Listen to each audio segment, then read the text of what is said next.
Thank you, members of council. This meeting is now resumed. Members, before the recess, council was debating the mayor's second key item, item EX 10.1 on Toronto poverty reduction strategy. We will return to the mayor's key matter after the release of member holds. Do we have any releases?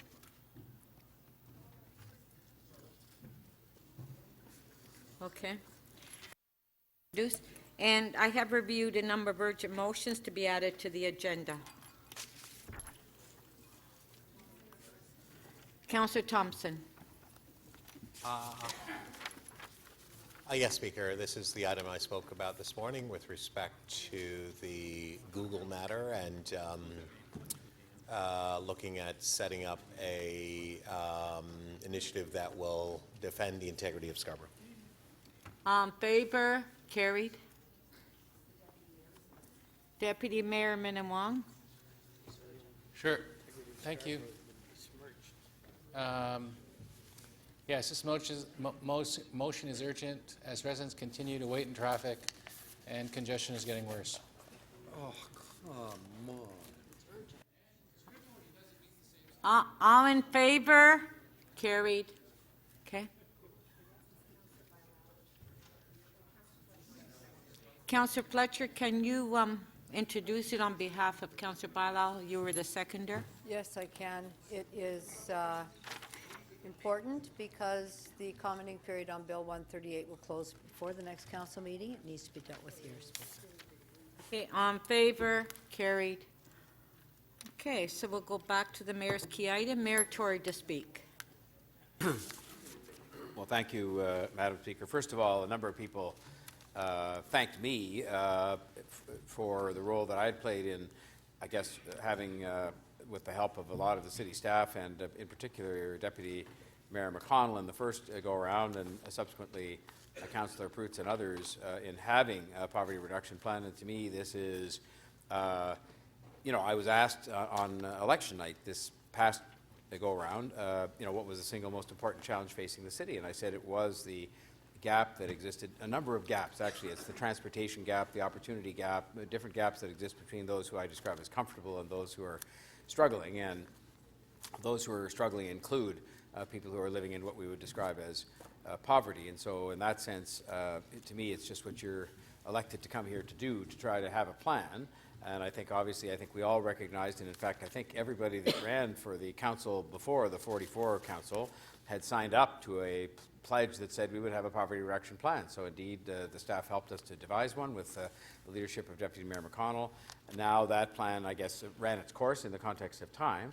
And here we are having to do what amounts to 2.0 or phase 2 or whatever. And you know, for me, and I think this is probably true of most of the people in this chamber, that the learning about poverty and about people living in different circumstances in the city came not, in my case, from being an elected representative, but rather came much more from when I was a volunteer activist in the community, where you came, you know, right up close to these things as you were trying to help in different ways through organizations like Civic Action or the United Way.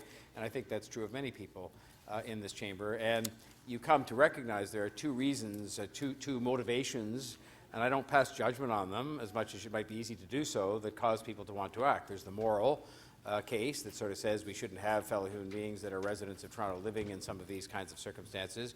And there's the business side of it that says very clearly that in a city that is representing, as it is today, a gigantic opportunity in global terms, that you need all hands on deck and you need people to be full participants and to be in a position to be full participants, so they have transit to get to a job, they have proper housing, and so on the list goes. So I would just say that this program, and I just came from what is always a very stimulating annual visit from some journalism students from Centennial College, and they were asking me questions that kind of amount to saying, well, have you found the answer on these things, and have you found the most cost-effective or the best answer? And I said, well, you know, we're always looking, because I said anybody who stands up and tells you, whether it's a mayor or a councillor or a city staffer, that they found the answer to poverty or the answer to any one of the myriad of issues we deal in here is trying to mislead people, because if there was an answer, I guess we would have adopted it a long time ago and solved the problem. But I am confident that with the expert advice of our city staff with the expert advice, I should really point out, because I think it's an important element of this plan being put together, similar to the one that Deputy Mayor McConnell put together, that Councillor Perruzza has used the lived experience advisory group that we have in place helping us with poverty reduction to tell us what elements should form the core of the plan that's now in front of us to be voted on in a couple of minutes. And they have told us it's really about continuing a lot of the work we've done. We took a major step forward today that to me is a part of, even though it isn't formally, the poverty reduction plan, which is proper, stable funding for Toronto community housing. We have other housing measures. We have measures related to transportation equity. We have measures, a lot of measures related to food. And we have, I think, something really important, which is, and I said this to the students a few minutes ago, which is making sure that people can find steady, secure employment, because in the end, that is going to be the best thing that is going to lift the most people out of poverty. And I think a number of us in here, including Deputy Mayor Thompson, myself, have devoted quite a lot of our time to making sure that people can find steady, secure employment and that we expand the ranks of those jobs. And I said to the students, equally importantly, making sure that the jobs that are coming here, probably like at no other period in our history before, are accessible to people who live in Rexdale and Malvern, to use the two examples that I used with that group. So, and then the last thing that we've put in this year as a result of some of the advice we got and just the facts that were recited so completely by Councillor Wong Tam is the Indigenous community. And, you know, we have, contrary to what is written up about sort of almost implying name-calling for those people that are our first people, we have a special responsibility because it is a group of substantial size, but also because they are Indigenous people, to address them through our poverty reduction program, and that's what we're doing.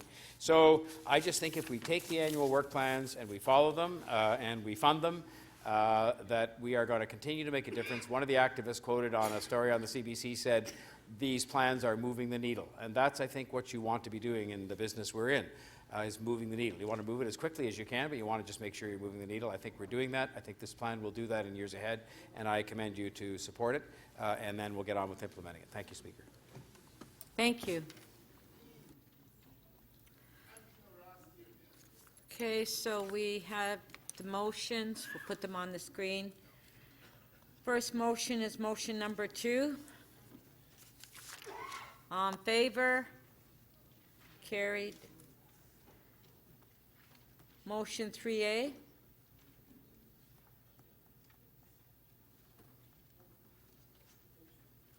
On favor? Carried. Pardon? On 3A? Recorded.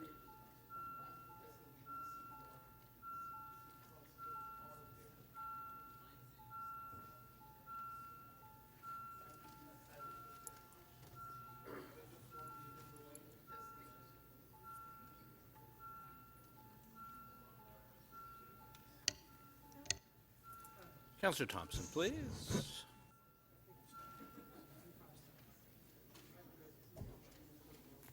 Motion 3A carries unanimously, 23 in favor.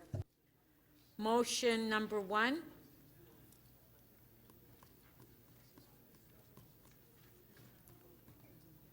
On favor? Carried.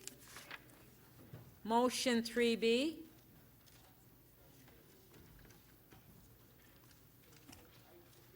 On favor? Carried. Motion 3C.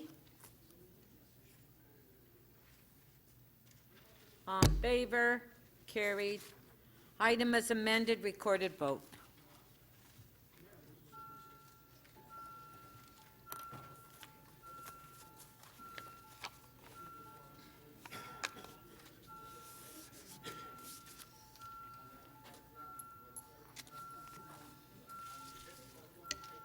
Councillor Wong Tam, please.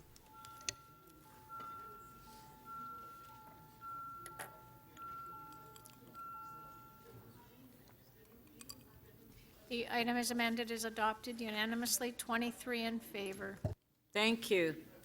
So our next timed item is page 3, bottom of the page, HL 11.1, Community Violence in Toronto, a public health approach. So if we can have staff come forward.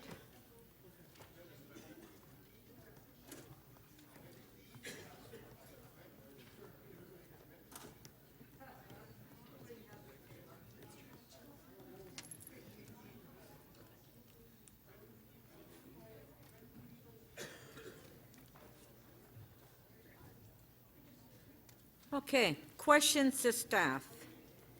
Councillor Wong Tam.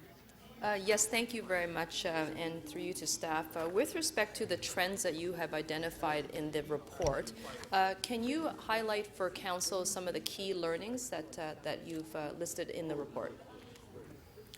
Certainly through the chair. So overall, we see a decrease in incidents of community violence. However, when you look at certain years, you see an incredible increase. So a 40% increase over a one-year period. So overall, this is an issue we need to pay attention to. And are all communities across Toronto being impacted equally, or are there some communities where we're seeing more escalations and more incidents of violence? Through the chair, it depends when you look, but overall there are areas that need more attention where you do see patterns and where a targeted approach is merited. And for some of those communities, they are oftentimes inflicted with disproportionate numbers of rates of poverty, perhaps more institutional barriers to access to employment, and other such sort of other factors. And when violence impacts a community, it's not just the one or two individuals. It's not just a perpetuator and then someone who actually feels the harm. It's actually witnesses, it's family members. Is that not correct? That's correct. So we term it the determinants of health. So access to education, employment, issues of poverty do have a relationship to violent incidents. But within a particular incident, you also see an effect on family members. In particular, children are vulnerable because repeated experiences of violence in childhood can affect the ability for brain cognition in later life. And recognizing that the violence doesn't sit in isolated cases, that there are witnesses and there's community responses, do we have everything in place to actually provide supports to communities and those who witness violence in addressing the trauma that they've been inflicted with? Through the chair, the report speaks to good progress that has been made, mostly with colleagues who are here from SDF&A. Health's role is to support by providing data and evidence on effective measures that are both pre, during, and post an incident. However, the report also recommends some measures that need to happen both provincially and federally. One in particular is to look at the determinants of health when making selection for the National Crime Prevention Grants, and another is related to handguns and ammunition, and a final one is data. Our role in health, or public health approach, as you mentioned in the Board of Health meeting, is to deeply understand the communities where issues are occurring, and it takes data to do that. So we've had some success with the Public School Board. They're going to be collecting data on community violence from their children and feed that data back to us as a city to implement corresponding interventions that are effective for those communities. Great, thank you. My next question is actually to the city solicitor. During the federal election, there were announcements and I think campaign pledges from the Prime Minister that he would like to give municipalities the jurisdiction to actually eliminate handguns within urban centers. Based on what you know about such a thing, a municipal handgun ban, is it easy to enforce at the municipal level? Well, municipalities certainly have enacted other sorts of bans, such as the pesticide ban that Toronto put in place before it was provincial legislation. The complexity with handguns, though, would be, and I certainly can't speak for the enforcement staff at the city, but I can say that enforcement of that sort of a ban would be different from the sort of enforcement that municipal enforcement staff are currently trained to do and involved in. It is the sort of bylaw that, because of the connection with criminal activity, would be better enforced by the police. However, council can't require the police. If it were a criminal code provision, then yes, the police could be, it would be within their jurisdiction automatically. So in the absence of the police actually enforcing a handgun ban, would that responsibility then fall upon our municipal bylaw officers?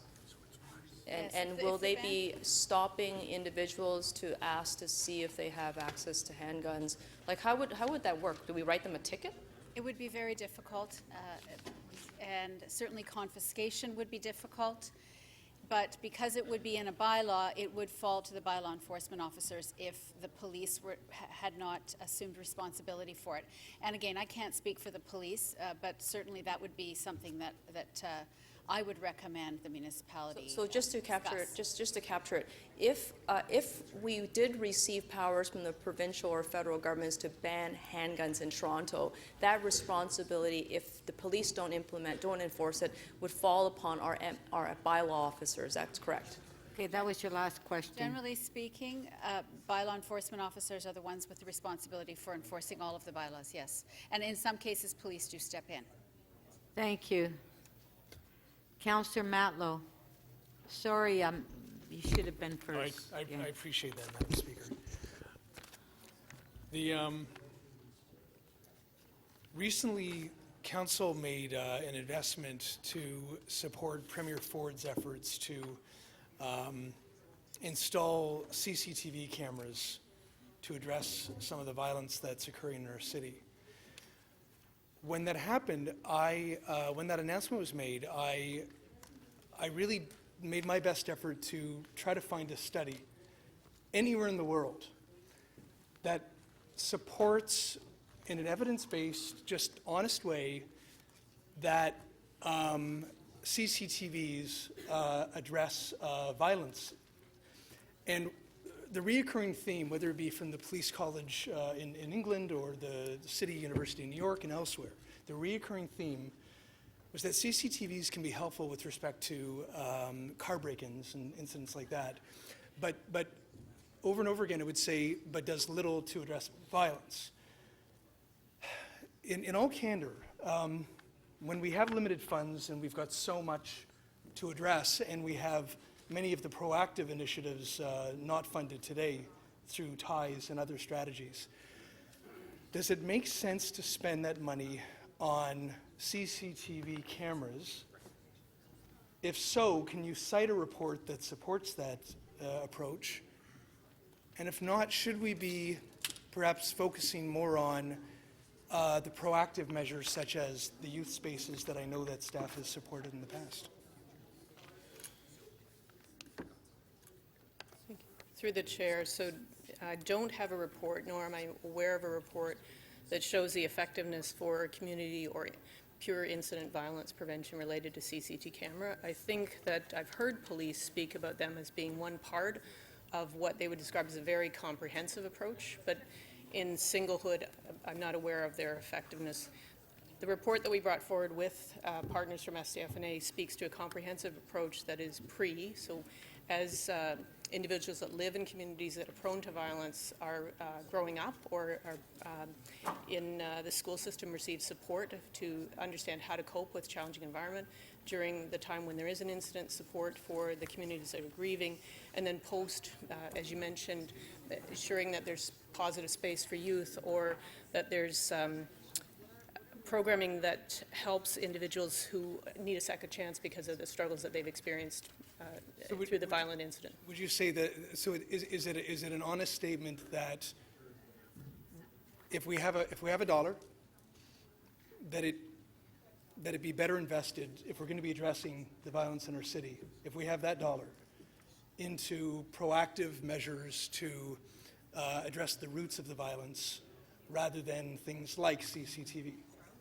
Our report speaks to the need for a comprehensive program that doesn't look at any one solution to a problem that's extremely complex and, as the previous councillor is mentioning, has roots in violence, racism, et cetera. So Yeah, but if you had that dollar, comprehensive what program. would you advise me, like, if I had that dollar, what would you advise me to do? Should I invest it in youth spaces or other parts of the youth equity strategy? Or should I invest it in CCTV? Or in fairness, not to lead you, should I invest 70 cents of it into the youth equity strategy and 30 cents of it into CCTV? Like, what would you advise us to do? Sure. Through the chair, the report that we developed working with many stakeholders in the community who experienced these incidents and who live day to day with violence shows that we really do need to look at pre, during, and post, so a comprehensive program, not any one solution for this problem. I still don't understand, though, and please, if you feel like you don't want to address it directly, tell me, Yeah. but it's not, there are other aftermath programs and initiatives as well. Specifically those cameras, though, I haven't found a single study anywhere on earth, literally, that has suggested that that is helpful to address violence in a city. So through the chair, those cameras are really a tool used by police for their work, and that's why I'm reluctant to comment. It isn't work that we did in the scope of this report, but what we did see is that there's good work that has been done. There's grant applications that have been funded provincially or federally, but there's lots more to do to keep pace with this issue in a growing city. So you don't know enough about the cameras. Thank you. Councillor Thompson. Thank you very much, Madam Speaker. Could you please describe the process of acquiring a gun in the City of Toronto? By that, I mean a legal gun, of course. So I would defer to either SDF&A, police, or legal. So no, I do not know the answer to that question.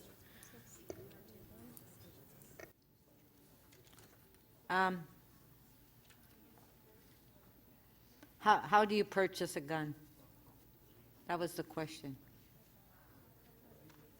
A legal gun. A legal gun. How do you acquire a legal gun in Toronto? Does anybody know? Oh, we got some hands up in the audience. Say none of us is. I don't think anybody knows. So, Speaker, it really then, if you could just hold my time for a moment then, please. Okay. It really speaks to an issue I think that we need to have a better understanding of. First and foremost, I know that much of the gun activities that are taking place in the City of Toronto are illegal guns.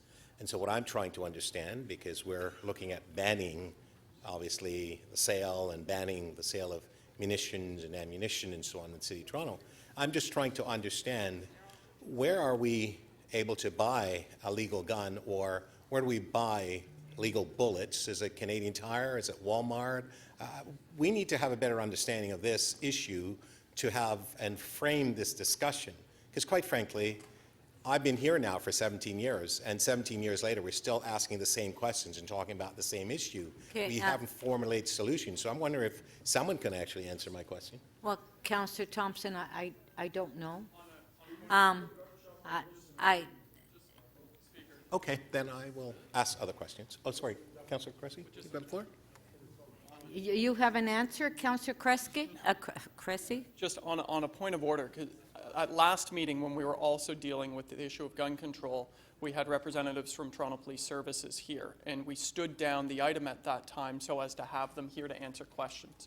And so I would just suggest that if there are questions that should be directed to Toronto Police Services, perhaps we should stand down this item in order to ensure that they're here, as we did last month. Yes, Councillor. I simply, I'm asking the question. The question should be answered by informed staff members, not necessarily leaving this as a police option. Police are there to enforce the rules, the regulations, so on. I just think that when we talk about these issues around violence, community violence, we should understand more in depth the nature as to what we're talking about, and or the elements associated with the products that are utilized for violence or associated with violence in the city. I can stand that down for a moment, and maybe you can get the question offline, and I will continue my question Yes. if I could, Speaker. Yes, please. I wonder, this report, HL 11.1, does it speak to the brave matter that came to economic development, where we had the series of doctors who came in from Sunnybrook, and the conversation I've been having with them about helping to help young people who have been the victims of gun crime, being shot and so on, and how they can help them in the institution? They needed to have caseworkers, and are we able to address this issue with this report? Are we recommending caseworkers to assist them as part of the recovery and as part of the training process? Through the chair, so this report, as I mentioned earlier, has comprehensive programming, and you're correct, that is one of the components of comprehensive programming, is having programs available, in some cases right in the hospital after victims have received treatment, and having intervention at that point. So what we were bringing forward was the characteristics of the kinds of programs that needed to be customized for the City of Toronto situation, and it's my understanding that SDF&A, who can comment on this, have done work to look into that customizing. If I may, on the previous question, you can, obviously through the illegal market, purchase a gun. You can go to ammunition shops here. You can get ammunition within Canadian Tire. Not sure what Sorry, we can buy handguns in Canadian Tire?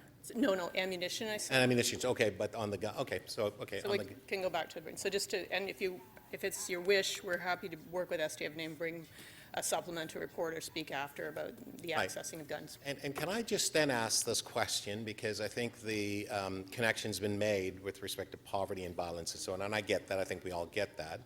But it appears to me that some of the reports that we hear through the media, where someone is driving a fancy car away from a crime scene because they've just committed a crime, what's the connector with respect to poverty then when someone's driving, I don't know, a Maserati, a Cadillac, or BMW and so on? Is that the precursor to poverty, or is that someone who is out of poverty who's committing crimes? Through the chair, so what we've heard working with the police services that in communities that see frequent occurrences of violence. Sorry, I can't hear you. Through the chair, what we've heard from the police services who work with communities that have seen frequent violence is that there's both local activity and sometimes there's imported activity through gangs. And in the case that you're describing, it's possible that someone is driving away and not from that community, but the community itself, because of the challenges it experiences, is vulnerable to that kind of gang. We make a distinction with respect to that. Do we make a distinction? Correct. And if I may, that's why having data is so important to deeply understanding and not coming to simplistic conclusions about this issue. Right, that's helpful. Then let me turn my attention to the issue around youth space. Can you help me to define the definition of a youth space? And then the second component to that question, are youth space programs spaced? Through the chair, I'm going to start, and then SDF&A is going to keep working on this because their folks do more direct delivery of this kind of Sure. youth-based programming. For sure, a youth space needs to be space that youth feel comfortable in, are likely to go, so it needs to be strategically located and designed in a way that's going to feel comfortable within. But then clearly, yes, it does need to have additional programming in order to make sure that the activities that are happening there continue to be supportive. And what I need to understand, are we programming the youth space that we actually have in the City of Toronto? I mean, we talk about having more, but do we also have a plan that also create programming for those spaces? So to the chair, the youth spaces that are both in Parks, Forestry and Recreation as well as in Toronto Public Health, there are connections between those spaces and programs offered for young people who attend those spaces. What does that mean? Because in my area and other areas in Scarborough, I see spaces that have no programming connection, but in a building there might be programs, but those programs are not directly correlated or connected to those spaces. So you telling me that those programs are connected to those spaces? Is that what you're saying today? That So was one your of last question. Thank you. Young people have told us that it is important that they have a space where they can come and be relaxed, engaged, do their own homework, etc. So I think what you're seeing is that in a number of those spaces, it's for young people themselves to decide how to use their time. Connected to that, however, are programs within the broader community center or the library that young people are encouraged to participate in. Thank you. Mayor Tory. Yes, Madam Speaker, I just want to follow on a few of the questions that were being asked by Councillor Matlow. First of all, somebody over there, I'm sure of our staff, could probably answer this question, which is, am I correct in saying that one of the most frequent requests we would get from Toronto Community Housing residents, from other neighbourhoods, and it's a slightly different kind of camera, but would be just to speaking to the question of the perceived effectiveness of cameras and the desire people have for cameras because they believe it would enhance their own safety. Is it not one of the most frequent requests that we would get from different residents groups and others to have more of those cameras? Yes, this often comes up at community meetings with tenants. All right. Now, secondly, may I ask you whether this allocation of money for cameras was the subject of an application made by the city or any city department to get this money from the provincial government for cameras?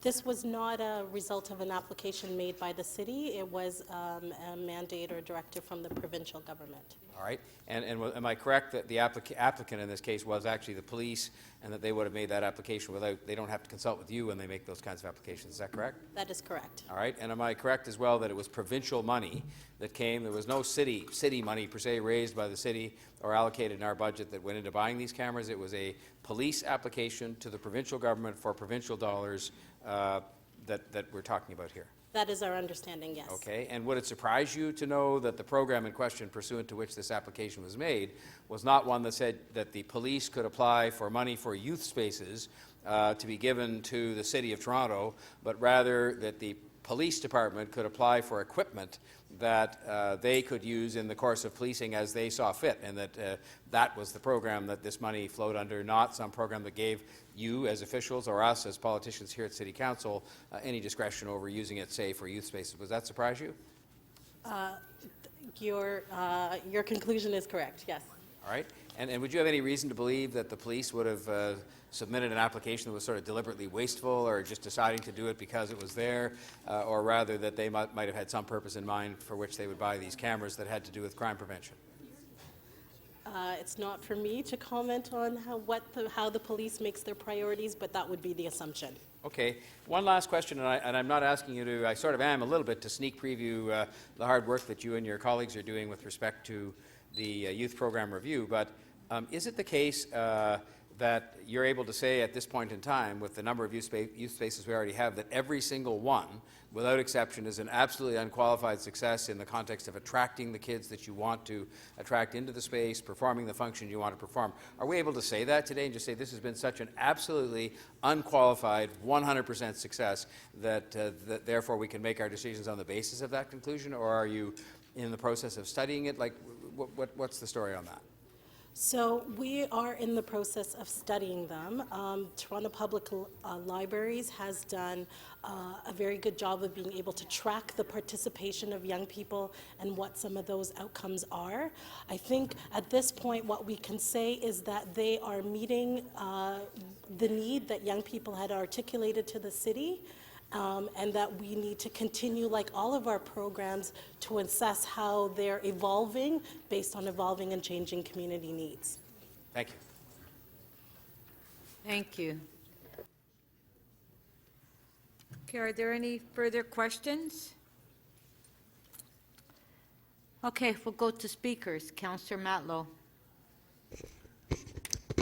I know I inferred by the tone of the mayor's questions that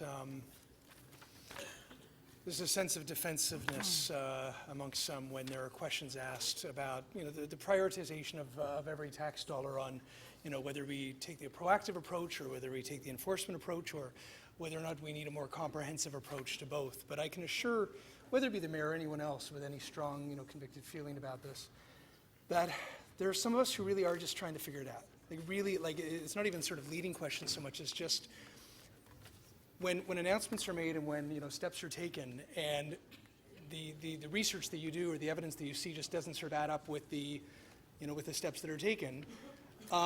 It's incumbent upon us to struggle with it and really try to figure out what really is the best thing to do. And I'll say the same thing with the whole debate around banning guns. I now represent an area called Oakwood-Vaughan, and up until the last election, I represented neighborhoods that really didn't face the kind of challenges that Oakwood-Vaughan has. And the first thing that I wanted to understand is, was what are the roots of this violence in this neighborhood where people want to live peaceful lives, where I would hear from parents shooting after shooting, telling me about how they heard a shot fired outside of their children's bedroom. And of course, you think, hey, I've got a 6-year-old, all of us care about somebody. I think, how would I feel? I'd want to get to the root of this too. I'd want to understand what's going on. And I know that I agree in principle that, of course, there's no role for a handgun in a city like Toronto, but do we talk about that and perhaps not pay enough of attention to the fact that I understand that there are many guns that are not so-called legal guns, but guns that are brought into our city that are illegal, that are banned already, and that are being used to commit these crimes. And what are we doing about this? I don't know the answer. I also know that there are a lot of youth who are attracted to gangs because they supplement for often broken families. They get involved in life paths that they wouldn't otherwise go on if they had another opportunity earlier in life. This is why I've been advocating for these spaces, because it's been demonstrated to me that they work to provide, whether it be homework help or social work, advice and support, or even just a safe environment to escape those gangs and the life in the streets from, or to get involved in athletics or arts or whatever that might be.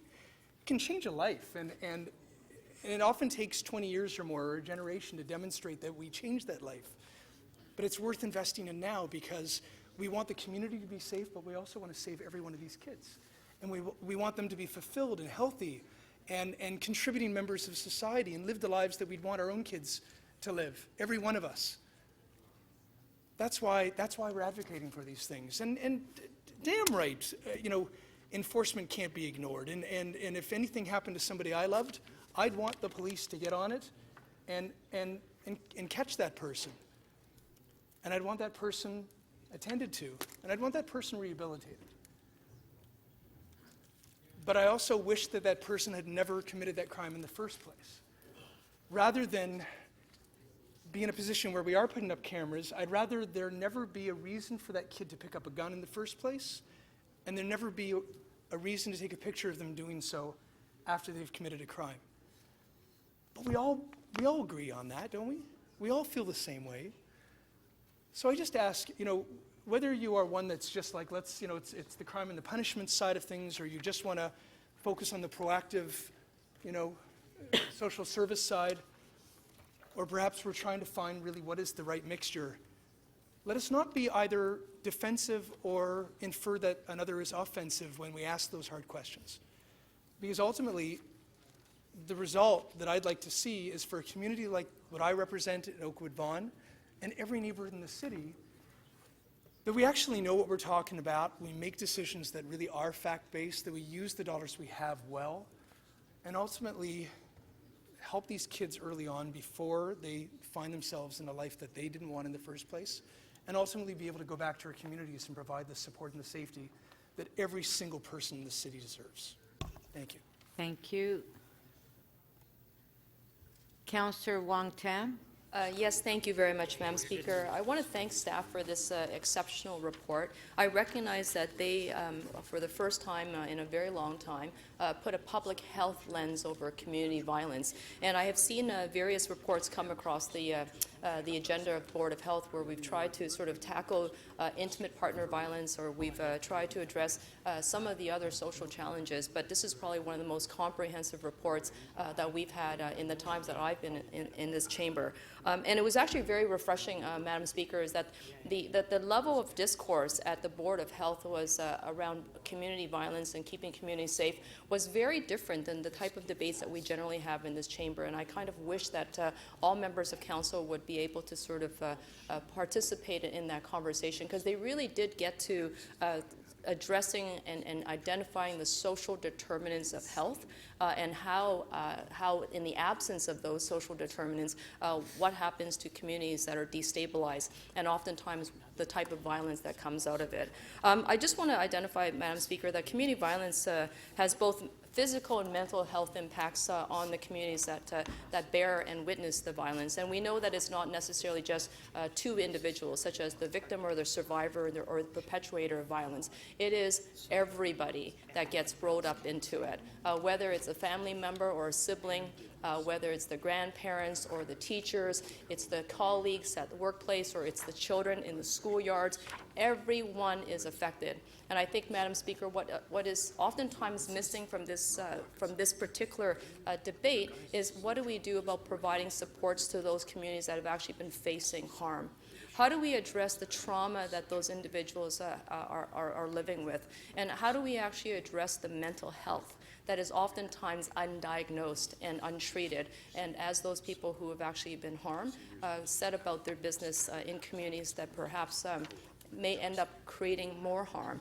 So this is a vicious cycle that is not without a cost. There's obviously the human impact, but noted in the report is that there's also a dollar figure. And in 2009, it costs about $12.7 billion across the country, and that each offender will cost the system that you and I all pay into about $1.74 million over a 15-year period. So there is a human cost, there's a community cost, and then there is a fiscal cost that we all bear. I want to just identify that the report did say some things that I thought were very important. And namely the fact that there are incidents of violence that are inflicting some communities in disproportionate numbers to others. And in particular, they found that community violence in Toronto is racialized, and it is disproportionately affecting young black males, and in particular young Somali Canadians. We cannot ignore what is happening in those communities, and we need to do more to address the supports that those communities require, which is why I think it's absolutely critical that this debate is coming on the tails of the Poverty Reduction Strategy 2.0. I also want to identify, Madam Speaker, for members of Council, is that in the report it also says that firearm-related crime in Toronto between 2013 and 2017 has doubled, Madam Speaker, for youth and adults. And I think it's important for us to recognize, Madam Speaker, is that that is not a number that the Board of Health, the public health staff are manufacturing. That is not the case. They are taking police data and saying there is way more gun-related violence in the city of Toronto. And let's talk a minute about handguns and the federal government's recent suggestion that municipalities should bear the responsibility of banning handguns and then enforcing a local ban. That is not going to work. We heard this from our city solicitor. We will not be able to do that by way of bylaw enforcement and MLS officers. If you think that we cannot already regulate noise in the city of Toronto, there's no way our bylaw officers are going to be able to regulate handguns. And I want to note, Madam Speaker, that every single gun in Toronto, in Canada, in the world, starts off as a legal gun. In the States or in Canada, if you are going to obtain a gun, it starts off somewhere, manufactured in the plant. It is a legal gun. They do not always stay in the hands of those legal owners. And that is something that the Toronto Police have also noted, is that there is an increase in those types of guns. So if we are going to make a run at this and do the very best we can to keep communities safe and free from violence, then we're going to need to address everything. Every single factor has to be in play. Social determinants to reduce the gun violence. Thank you, And also, Madam Speaker, a national handgun ban. Thank you. Councillor Cress, you had your name up. You took it down. You don't want to speak? Does anybody else want to speak? Please put your name. Councillor Thompson. Thank you very much, Speaker. Speaker, I stand to speak on this issue. I mean, it's a challenging issue for all of us, and oftentimes we hear in the media when incidents occur. I just want to tell you a little bit about an area in my ward. It's two specific streets, and we call it Glamorgan and Antrim. Beautiful area. There has been a huge challenge in this area for quite some time. I have recently incorporated that area has been recently incorporated in the area that I now represent, Ward 21. On this past Saturday, my team and I have someone in the office who's responsible for what we call community development. My team and we had a meeting. Large volume of people actually came out. We had the police, we had Hammerhead folks, we had others and so on come out to talk to members of the community. I speak to that because the report speaks eloquently about all, and by the way, this is a good report, so thank you very much, staff, for the report. It talks about all of the different stakeholders and police and interventions and so on and so forth that has to take place. And that's fantastic from the Board of Health. But I think what is actually failing in this report is the area of community involvement, community engagement. We are going to solve violent crime incidents in this city by engaging people. More and more engagement has to take place. They have to believe in us first and foremost, because it took us some time to be able to formulate this meeting that we had this past Saturday to get people out. First of all, they had to learn to trust me as the local representatives. They have to trust all of us with respect to our respective communities and so on.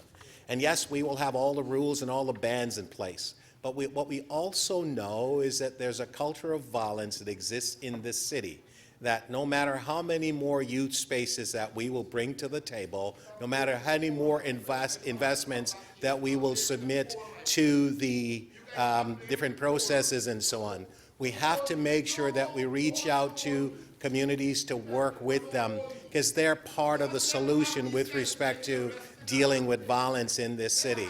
It's not just a situation where we introduce these so-called bans that are not a determinant with respect to violence in the city. Quite frankly, it's really important in terms of the recognition, in terms of what's going on in our city and our society and so on. And so what we actually have to do, we have to engage more of our communities in terms of, sorry?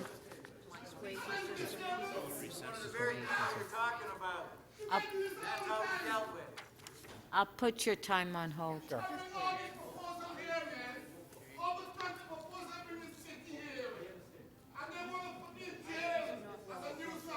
I'm sorry? What did you say, Paul? I can't hear you because he's very upset. So we're just going to get him out without Yeah, yeah. voice change. I think it agitates him more, actually. Know what I mean? No, I don't actually. When you're talking and it agitates him more. Yeah, thanks. Thanks.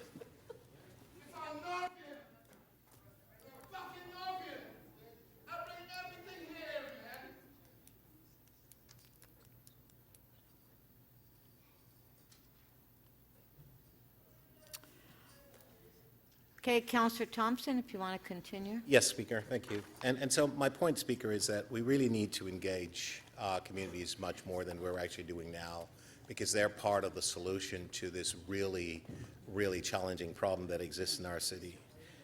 There's a real culture of violence, and there's a subculture connected to that.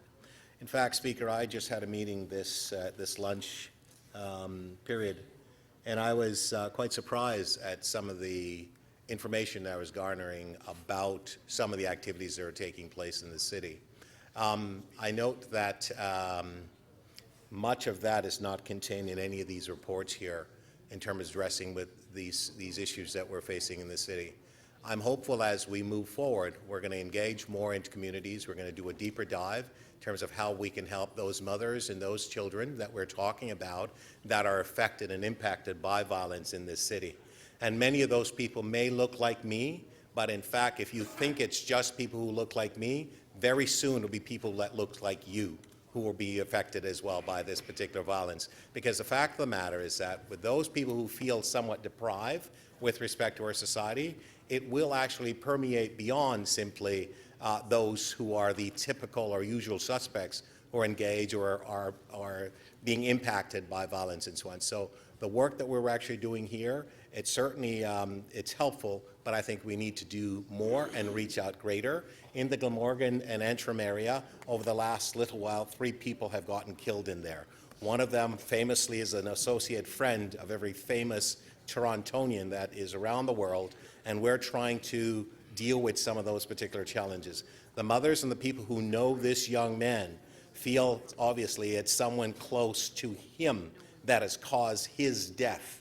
And so that deprived condition or the approach that's taken by some of these friends is an area that's really challenging for us. So no matter how much we invest in all of the different programs, and I'm not suggesting we don't, because we should, the fact of the matter, there are areas that we really need to tap into. We will only learn that by having a closer connections to the communities that we're trying to serve.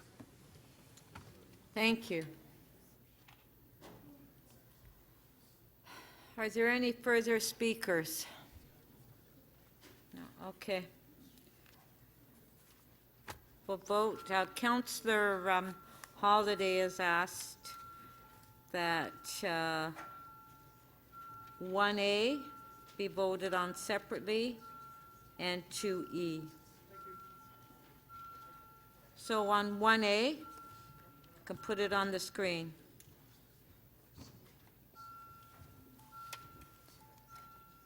Okay, recorded vote.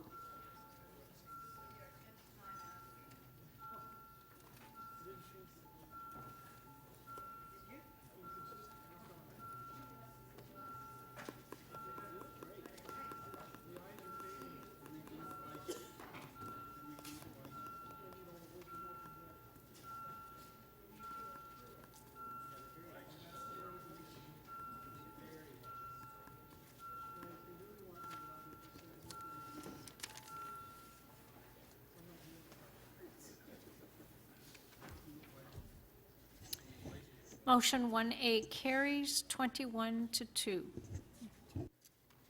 On 1E, 2E. Recorded vote.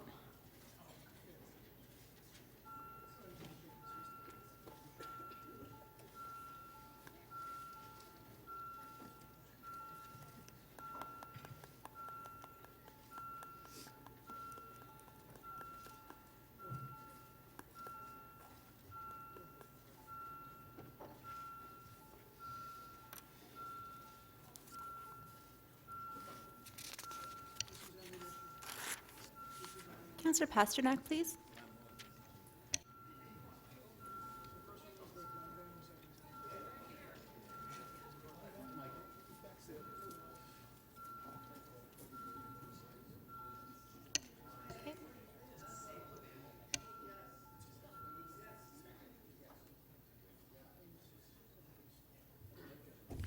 Motion 2E carries 22 to 2.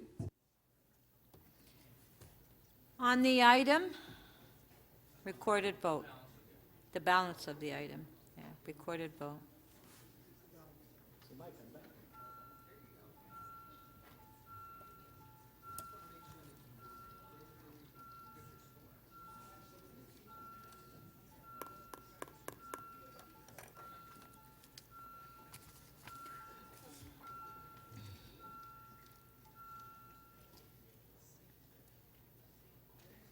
The remainder of the item carries unanimously, 25 in favor. Okay, on page 3, EX 10.3 Parkland Strategy, Councillor Fletcher. Do we have questions to staff first of all? Anybody? Councillor Pasternak. Okay. Councillor Fletcher, do you have questions to staff? No? Okay.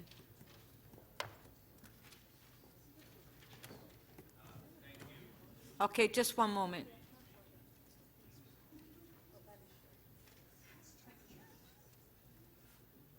Okay, Councillor Pasternak, questions of staff. Thank you, Madam Speaker. Through you to staff. Page 15 says that ravine parks are more difficult to access. Is there a plan in place to make them more accessible and usable? Is that through the ravine strategy? Or is that here in the parkland strategy? Or is it overlap? Through you, Madam Speaker, it would be a combination of both. One of the primary principles of the parkland strategy is to connect, and that would certainly include connections into the ravine system. The ravine strategy itself will look at a more comprehensive connection system within the ravine system itself. Page 17 refers to Parkland Acquisition. What is the estimate now on how many, I guess, hectares of parkland are we purchasing each year through our Parkland Acquisition Fund? Through you, Madam Speaker, there is not a standard estimate around the number of acres of parkland we would acquire each year, but rather it is done development application by development application and opportunity by opportunity as they arise. So there would be a different figure every year based on on both of those things. Is there a dollar value for what we're spending each year on Parkland Acquisition? Through you, Madam Speaker, it really would change every year depending on what those acquisitions are. So, as an example, in a year that we were buying a large portion of parkland for, as an example, a community center, that would be a large purchase and would require an extensive amount from the fund. In other years where it's smaller acquisitions, so the fund differs each year. We've been asked several times for the averages, and there is no average to speak of, but rather based on the opportunities before us. Now, our acquisition reserve with Bill 108 coming in, those funds are secure. They're not affected by any legislation passed by the province. Through you, Madam Speaker, currently they are not. They are in protected reserve funds as per the current legislation. And as everyone is aware, the new regulations on Bill 108 will be forthcoming in the next little while. Now, on a percentage basis, what do you think our Parkland Acquisition Fund would shrink by under Bill 108? Has Parks looked into that? Through you, Madam Speaker, we don't have any basis to make any even guesstimate on that until the regulations come into full force. And the minister has written us and said the community benefits charge is going to be a wash between what we're getting now and what we'll get under the community benefits charge. Is that, do you align with that view? Through the Speaker, I'm actually going to ask Greg to answer on that. He's been more directly involved in those discussions.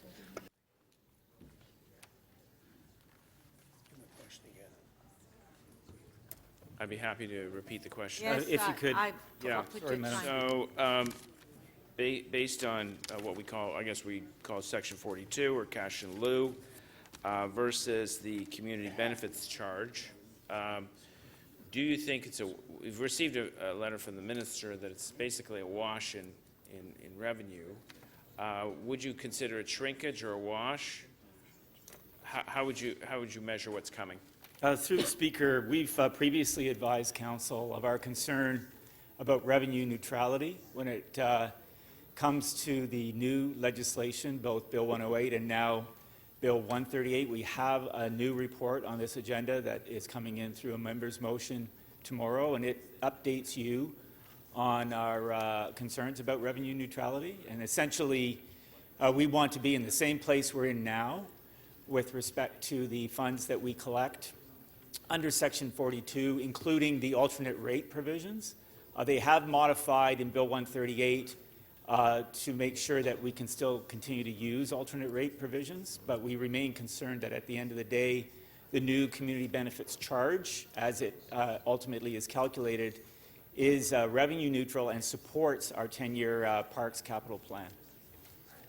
So back to, thank you. Back to Parks. Based on what was just said and the Parkland strategy that's in front of us, is this strategy sustainable? I guess it's now 138, Bill 138, if that is brought into law. So through you, Madam Speaker, this strategy is a strategy around what we need and how we evaluate our needs moving forward. We hope that it will be sustainable under the new regulations through Bill 108. I think the advantage to having the strategy at this point is that we at least know what we need, and that can be a firm foundation around moving into the discussions around the regulations of Bill 108 and the community benefits charge. Okay? Thank you. Thank you. Before we continue, I would just like to acknowledge former Councillor Janet Davis. Welcome.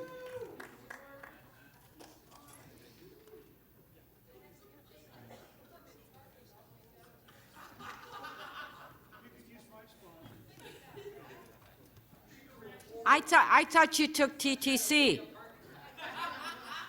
park your car in my spot. I'll just ride my bike here. Okay, we'll continue. Councillor Cole, questions of staff. Yes, in terms of this Parkland strategy, one of the things we've been working on in my ward with planning, Al Brzezowski, is trying to get the connectivity between pieces of publicly owned green spaces like the Woolburn Park connectivity in the Bathurst Avenue Road area. Is there anything in this strategy that facilitates that connectivity? Because I know Al's having a heck of a time trying to get transportation on side, trying to get parks on side, and everybody's got a different perspective. Meanwhile, we're trying to get this linear park connected in a very park deficient area. How do we do it? Does this help us? Through you, Madam Speaker, the big change in this parkland strategy from the prior approach that we had is that the prior approach was really mostly based on density and density of land compared to density of population, or availability of land compared to density of population.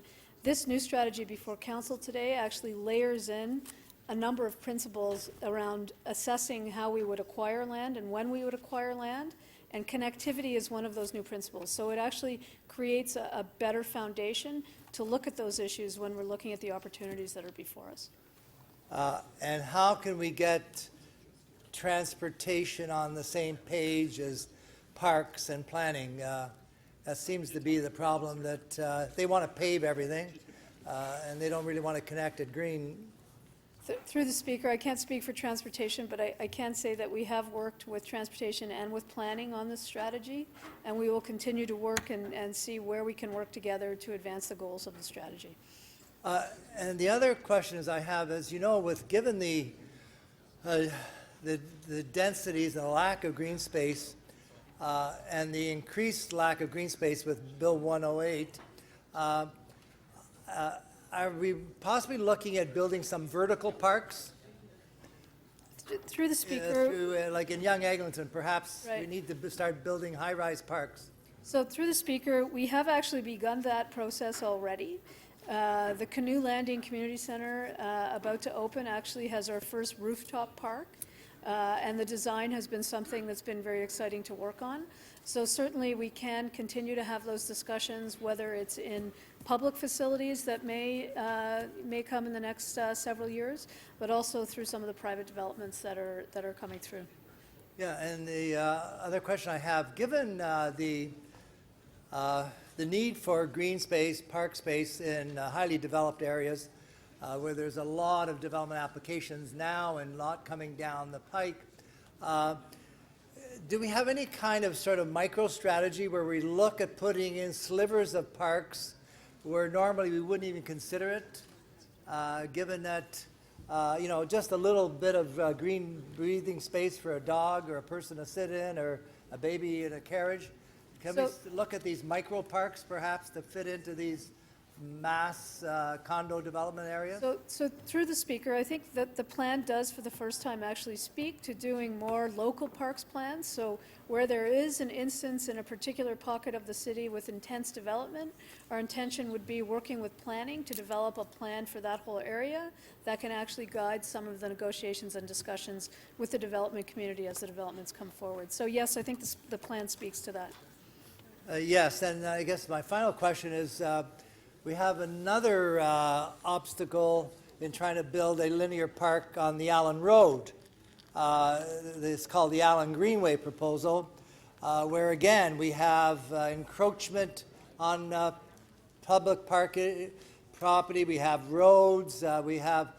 how can we possibly get this connectivity going along this another park, very park deficient area on the the one I'm talking about is on the west side of the Allen, where there's a lot of good potential to build a linear park and bike lanes, etc., but it's hard to get it all connected. So through the Speaker, it's very difficult to speak about that one particular instance, but I can say that the principles of the plan are meant to give us the foundation to be more forward-thinking around the types of spaces and the types of partnerships that we have around those spaces. And I think the plan speaks well to trying to accomplish that vision. Okay, thank you. Thank you, Councillor Cole. Councillor Ainsley is next. Thank you, through you, Madam Deputy Speaker, to the General Manager, Parks, Forestry and Recreation. I'm trying to get some clarity on page 25 of the report and the objective. It says pursue partnerships with local communities, park advocacy groups, equity-seeking groups to support programming as opportunities that animate parks and provide space for events and festivities. What does that mean? So Like, so one of the things that when I read that, so I have friends groups in my ward, I have the Guild Park Alive with Culture. Does that look at waiving permit fees for friends groups for events, or finding? Through the speaker, it doesn't speak specifically to permit fees, but it does speak to the value of friends of groups and local neighborhood groups in activating local parks. And it's certainly been our experience that where there is such a group, including a BIA or a number of different groups, that the programming per se in the park is much more alive. And there's more activity in the park that attracts more residents to use the park. So through the plan, we acknowledge the value of those types of partnerships and groups, and certainly our intention to try and pursue them and support them however we can moving forward. But that wouldn't necessarily mean reducing permit or waiving permit. The plan does not speak to that. The plan is very specifically around how to acquire parks, but it does speak to the value of animating those parks and pursuing those partnerships. So around, looking at permit issues, as an example, we have a partnership with the Arts Council in Art in the Park, which is a good example of how we've partnered with the Arts Council, both financially and from a space perspective, to provide animation in parks throughout the summer through a license agreement that looks at how we can use parks differently to ensure that there's better access to them in the summer, and that's been very successful. So we continue to look at those kinds of examples and are happy to work with any groups individually. Okay, and for Guild Park and Gardens, for example, one of the things that I do point out is that the park staff are leading an advocacy group, or Guild Park Resource Group, they call it, that meets quarterly, that I don't see happen in a lot of other areas in the city, and I use that as an example of how parks and forestry staff are working with the community to promote that park, for example. Great example. I completely agree. Okay, thank you very much. Thank you, Madam Deputy Speaker. Thank you, Councillor Ainsley. Councillor Fletcher, is Councillor Fletcher ready? Yep, I just wanted to ask, since we're asking questions now, about, we've recently had office uses added into employment areas, not all employment areas, but a number of employment areas. I just have Mr. Lintern confirm that. Yes, we have. Through the And chair. the employment area park dedication is very tiny, isn't it? It's 1 or 2%. It's 2%. And often these places have a history, they've been industrial in some way, so the soil isn't that clean. It's very hard to get a park in any of these areas. It can be a lot trickier, yes. Tricky, yes. So, but we'd like to have some open space or some city-owned open space, because once you have a vertical, maybe 15-story office tower, you have a different relationship to the outside area than if you're in a long manufacturing plant, or there aren't that many employees in one of these plants. Yes, through the speaker, I would say if you're thinking about the future of work in the next 20, 30 years, thousands of people working in different kinds of workspaces, having that level of amenity in employment areas is increasingly important. But it's very hard to get. It can be very challenging. An example of where we're doing that is up at Victoria Park in Shepherd, where we're planning open space in a neighborhood setting where you have some mixed-use development, some employment development, but positioning the park between those two areas so that office employees can enjoy the park or new residents can enjoy the park, and that it's connected through a generous public realm throughout a planned community. So would you agree with me that in these circumstances, the public realm and the park are often one and the same, that it isn't necessarily the official definition, which is a green space? I think you've got a whole spectrum or a series of park types, public space types, if you will, and to the average citizen, pedestrian, they wouldn't know that they're crossing a line between a sidewalk and a park space. So we're seeing more and more of that in the city and wanting to design our public spaces in a more seamless manner. But right now, the definition of a park is extremely limited. Well, depending on, through the speaker, how you want to apply those definitions, it can be, yes. And so we could, I'm going to move a motion to explore ways of basically adding in that public park space, but not necessarily the grass part. Yes, sometimes, through the speaker, parks can manifest themselves as grass or a public plaza, an extension of the sidewalk. Sometimes you're dealing with remediation issues on these sites. So again, it adds to the challenge and complexity of actually bringing new kinds of public space into public use.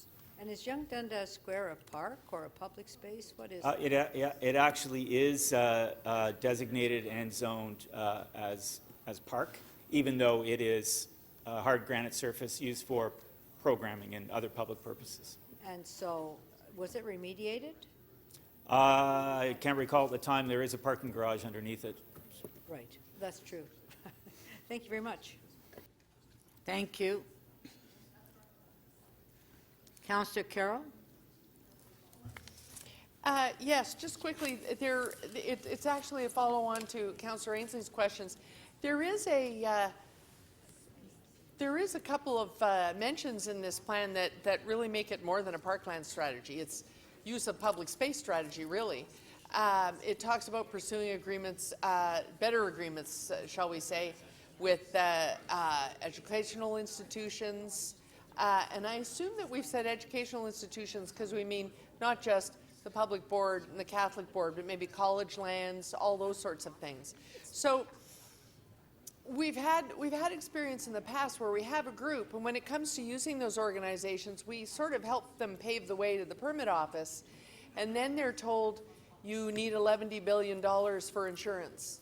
So I'm wondering if as part of this, we're not just pursuing agreements that make it easier for them to use spaces that make logical sense, depending on where the group is, but is there a way for us to provide some sort of umbrella where groups that can't afford a very expensive insurance policy could take part in a group policy, and that could be part of the agreements that the strategy contemplates? Through the speaker, the Parkland strategy doesn't speak to those items, so it's difficult to answer them specifically. We have had those types of agreements before with groups. We've actually reported to council on various types of permit agreements for various types of groups that would allow better access. Sorry? But are they one-ofs, more or less? We find that some of them can be different. We did report a few years ago on relaxing a number of the permit definitions and types to allow more flexibility around the use of some of the parks. And certainly that's something that we continue to review. As an example, we've reviewed the commercial use of parks and the policies around that as well. If there are items that come to us, we do look at them one by one and try and come up with the best solution we can for the group that we're working with. There has been group insurance available for various types of events, but this is something that we work with our risk management folks on around the appropriate type of insurance for the appropriate types of events. So you can't really add to the strategy some blanket policy, but it's understood that we would continue to facilitate that in any way we can? Through the speaker, that's correct, and I think the policy that would look at that would be our permitting policy, which we're also reviewing right now to look at some changes that may come forward to council soon. So what I'm asking about, though, it goes beyond our permitting policy. I'll give you an example. A great young group came to me and said, we want to do an outdoor TED Talk, and we want to do it here. We thought it was in your park, and in fact, it's on the back of Seneca College, and we've hit a dead end. If we put on a poster, we're going to do it there. It opens up a whole bunch of other expenses. Now, how many people are going to come to a little outdoor TED Talk? But it just turned into a red tape nightmare. Yeah, through the speaker, I can't speak to Can that. we facilitate in that within this mention in the strategy of pursuing other agreements beyond our parks? Yeah, I'm not sure through the speaker that this strategy speaks specifically to those types of agreements, which, as you can imagine, are quite complicated with various landowners who have different agreements and different, allowances around how those lands are used. Yeah. I do know that we try our hardest to reduce the red tape to advance some of those. The strategy does speak specifically to partnerships with schools, universities, colleges as well, not just in using the space, but in how the space is planned for the best public use. So I think those are some of the items within the policy that we can advance through future discussions, for sure. Okay, at discretion, I see. Okay, thank you. Thank you. To speak, Councillor Fletcher. Thank you, Chair, Speaker. There is a motion that I'm putting, there it is. And I'll just speak quickly about it. It reflects the conversation that I just had with Mr. Lintern about the issue of employment areas and the number of office uses that we've introduced and the different requirements once you've put office, and trying to be able to look at how we can address parkland needs there. And secondly, really it has to do with areas or zones where we might be putting in small, hard surface parks that we are spending an awful lot of time on the remediation because we're legally required to do that, yet it's probably got a foot of concrete. And it just seems like there's a lot of time, space, and energy cost that goes into that when essentially it should not be required. So I'd like a report on both of those to Park Infrastructure and Environment, please. That's all. Thank you. And thanks, staff, for always a great, we've had the Facilities Master Plan, now we have the Park Strategy, and we're really coming up with tremendous forecasting for all the needs in the city. And people do love our parks to do so many things. I just say when I first started, park was for a baseball game or a basketball game, and now parks are for so many things. We have arts in the park. We have TED Talk in the park, if Councillor Carroll can get that pulled together. We have Friends of groups. We have fire pits. We have such animated spaces. They are our front doors, and the more we can do to make things easier to get people in and out of parks and to build them quicker, faster, including ones that might not have any grass, but get them built quickly, that would be great. So just big shout out to all the folks in parks for all the great work. And the rink season coming up very shortly as well. Thank you. Councillor Pasternak.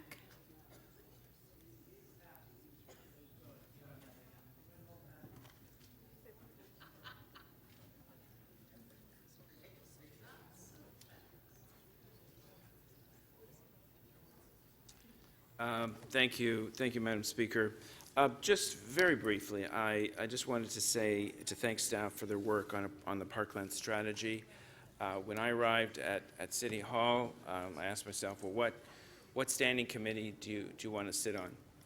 And I realized as I was campaigning, and I've been living in the area that I represent for decades, parks are a crucial part of life in York Centre.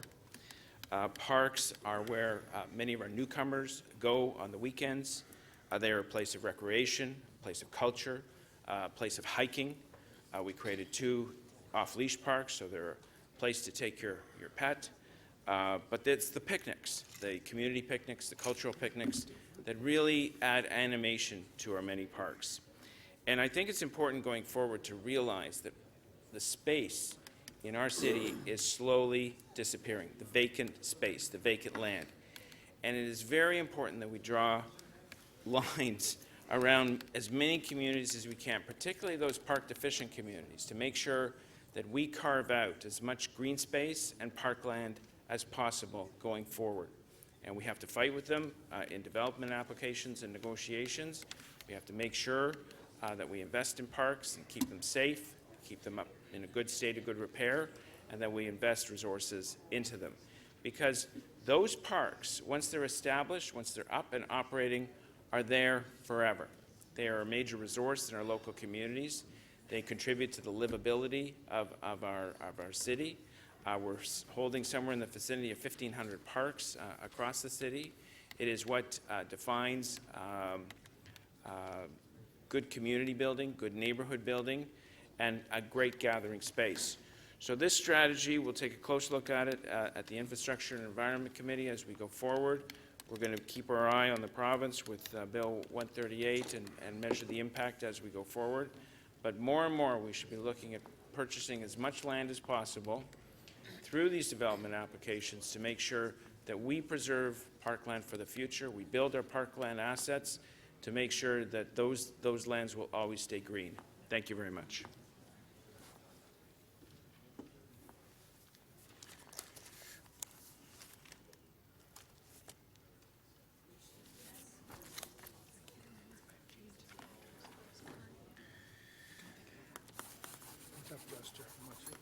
Thank you. Was there a motion? So on the, we can put the motion on the screen.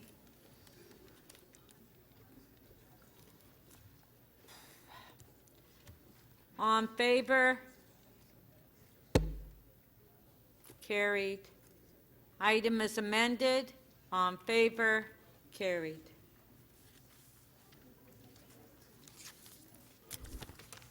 Our next item is on page 3, EX 10.6, Development Charge Complaint.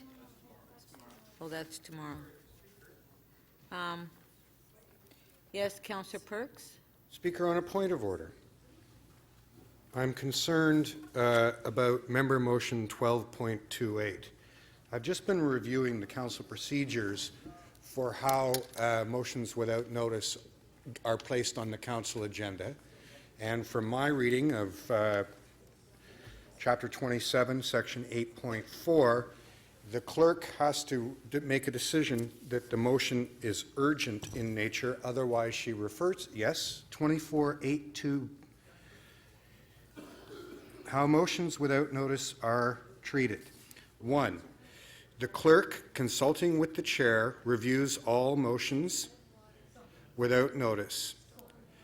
The clerk consulting with the chair, if the clerk agrees that the motion without notice is of an urgent matter, it's listed on the agenda, we introduce it. In Section 3, if the clerk does not agree that the motion without notice deals with an urgent matter, the clerk refers the motion without notice to the relevant council committee. That's from the procedures bylaw. The MM 12.28 asks for a report to come to Environment Committee in July 2020. There is no urgency to this at all. And I would further add that at the most recent, the previous meeting of the Special Committee on Governance, we were advised by clerk staff that the number of motions without notice arriving on the floor of council has doubled in the last 2 terms, and we were cautioned by clerk staff that this practice first eliminates the potential for members of the public to make a deputation on the decision being made, and secondly, that most of them were actually approved without any debate by the members of council. This is not how we do business. Very clearly, the procedures bylaw spells out that the clerk has to make a decision about whether it's urgent. She does consult you, but if the clerk, and I read verbatim from the procedures bylaw. Pardon me? Okay, I'll have the clerk respond once you're finished, Thank you. Councillor Perks. Okay, if I can have the clerk respond. This is MM 12.28, moved by Deputy Mayor Denzel Minawong and second by Councillor Pasternak. That's the motion that Councillor Perks is referring to.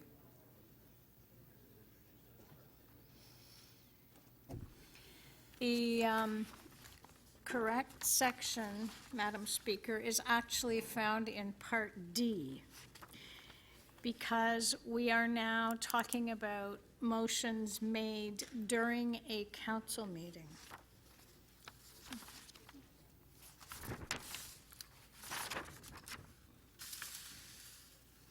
And it requires that 2/3 of all members vote in favor of its introduction,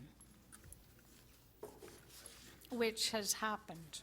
Okay, thank you.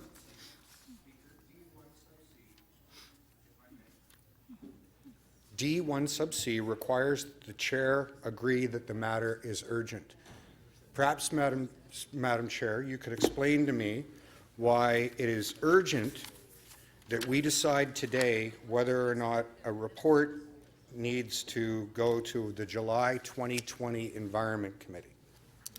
Why is that urgent that we have to do that today and can't do it at the by letter to the Environment Committee in 2 weeks' time when it meets? Well, it's urgent because of the congestion that we do have downtown, so We introduced the There motion. is something that we have to do in the next 2 weeks that will solve the problem of downtown congestion? Councillor Perks, it was introduced. This and is it's- shocking.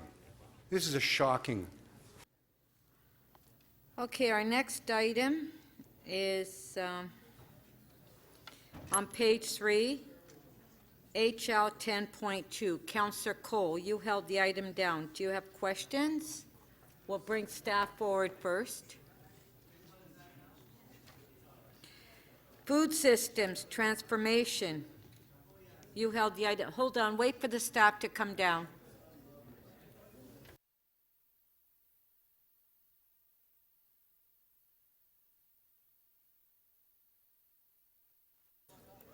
Councillor Cole, questions?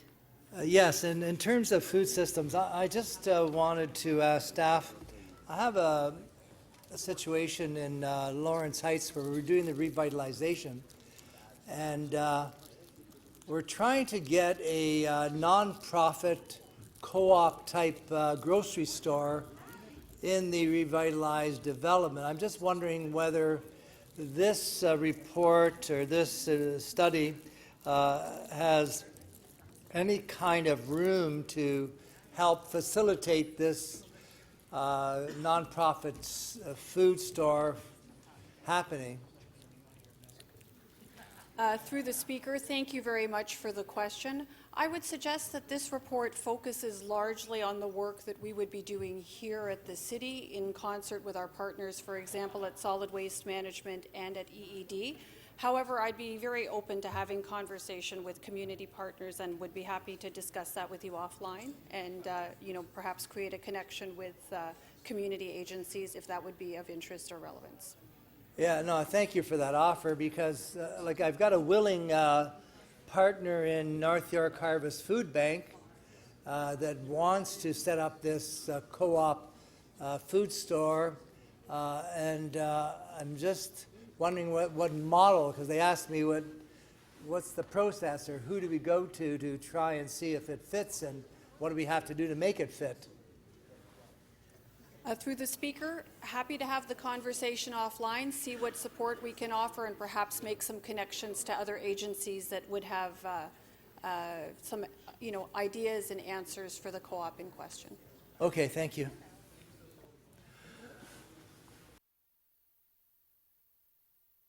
Councillor Cole, you're going to release the item?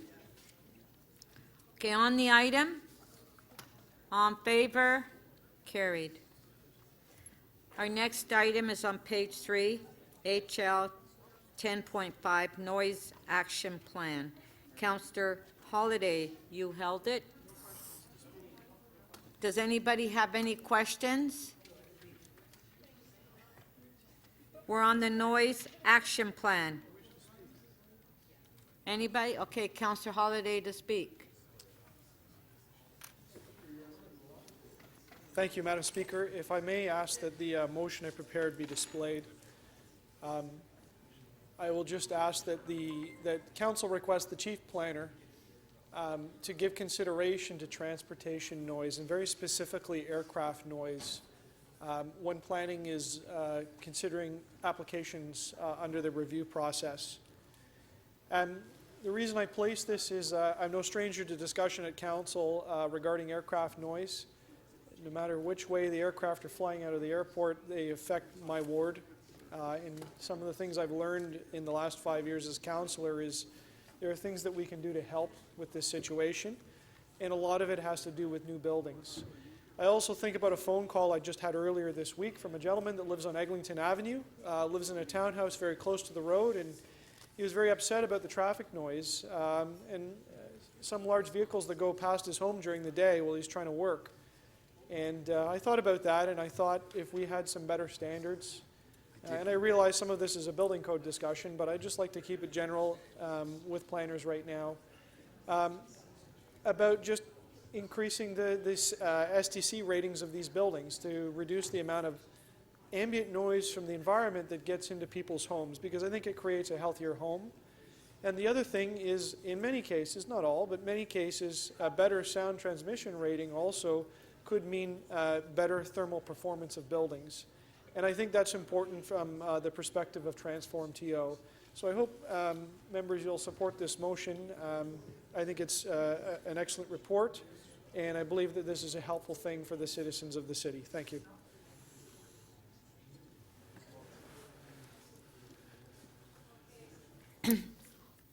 On the amendment by Councillor Holliday, if we can put it on the screen. On favor? Recorded. It does?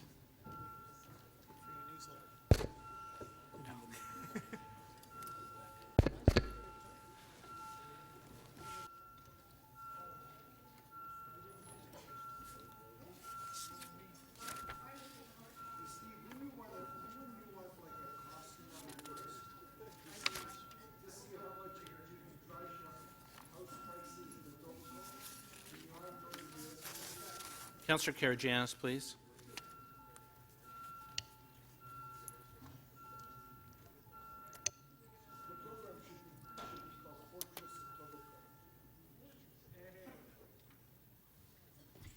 The amendment carries 21-2. Okay. On the item as amended, all in favor? Carried, yeah. Recorded vote.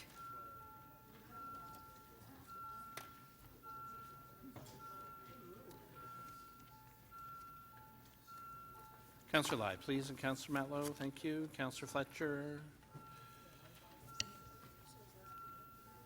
Councillor Pasternak there, please.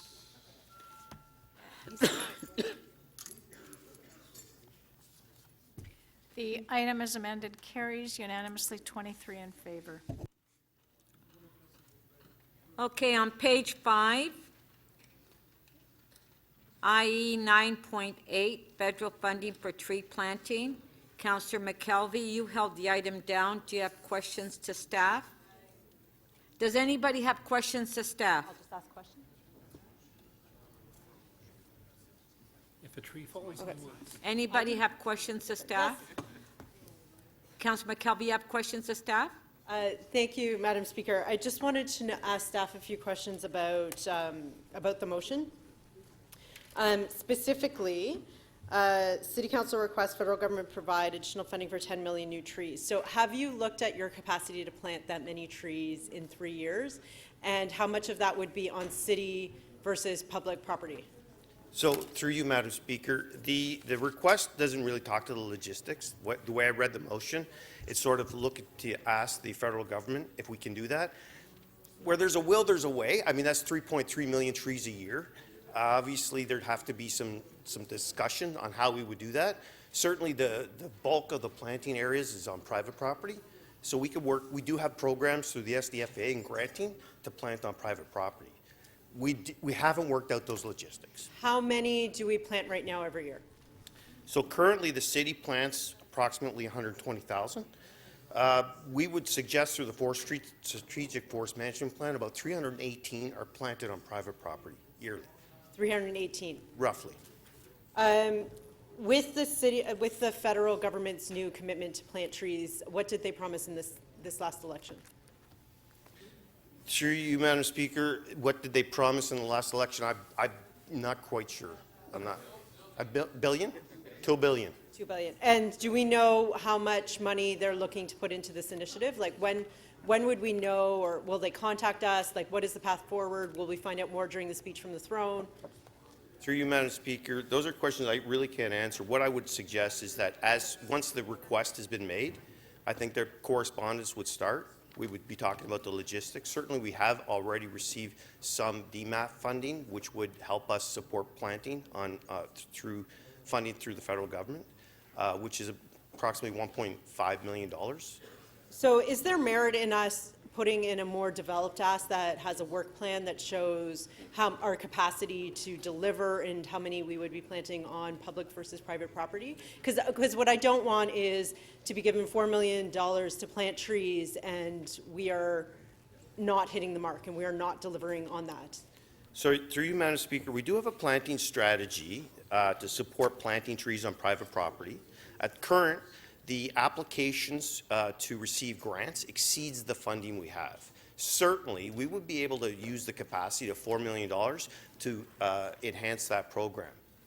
Is there any risk in us delaying this by 1 month until we see the speech from the throne and the potential funding opportunities so that we could develop the ask in a more coordinated way? And, for example, looking at their other initiatives for climate change and resilience? Through you, Madam Speaker, I would look to the wisdom of this council to make that decision. Thank you. Thank you. Okay, Councillor Perruzza, I'm sorry, please.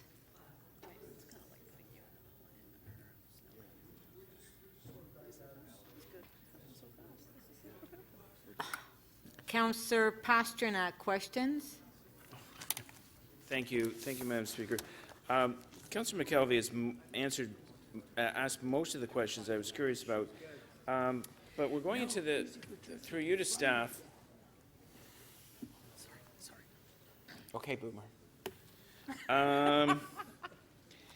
Through you to staff, on staffing models, to plant 1 million trees, 3 million trees a year, have you made a submission to the 2020 Budget Committee to do an uptick on your staffing to get this in, or is it mostly done on a subcontract basis by third-party suppliers? So, through you, Madam Speaker, if I can remind staff, this was a walk-on motion at committee. The logistics around staffing would need to be worked out. Again, when we did have the discussions early on, we'd be putting most of those funds, if not all of those funds, through our granting program, which is through the SDFA. We have sufficient resources to support that program. As I said, the applications to participate in that program from private property owners exceeds the funding we have currently available for that program. So the first part of the motion, which is the $4 million, is the easy part. The second part, it looks like almost like a duplication of the motion. It's asking for additional funding for 10 million new trees to be planted in Toronto in the next 3 years. So through you, Madam Speaker, the discussions that were had with that motion, is it additional funding? The funding amount was not established.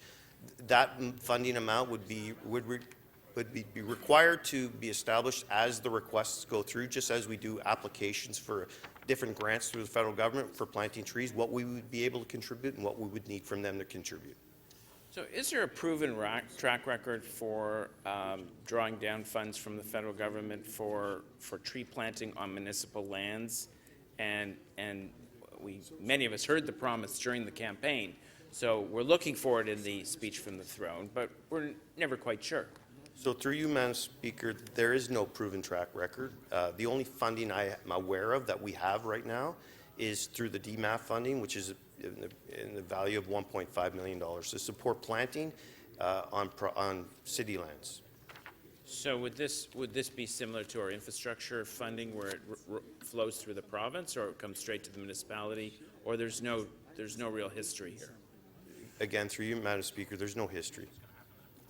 And as Councillor McKelvey asked, are we better off aligning this with some of our other strategies, ravine, resiliency, and just taking a sober second look at it at committee? Through you, Madam Speaker, there appears to be merit in such a strategy or such an approach. Thank you very much. Thank you. Councillor McKelvey to speak. I'm good. You held the item down.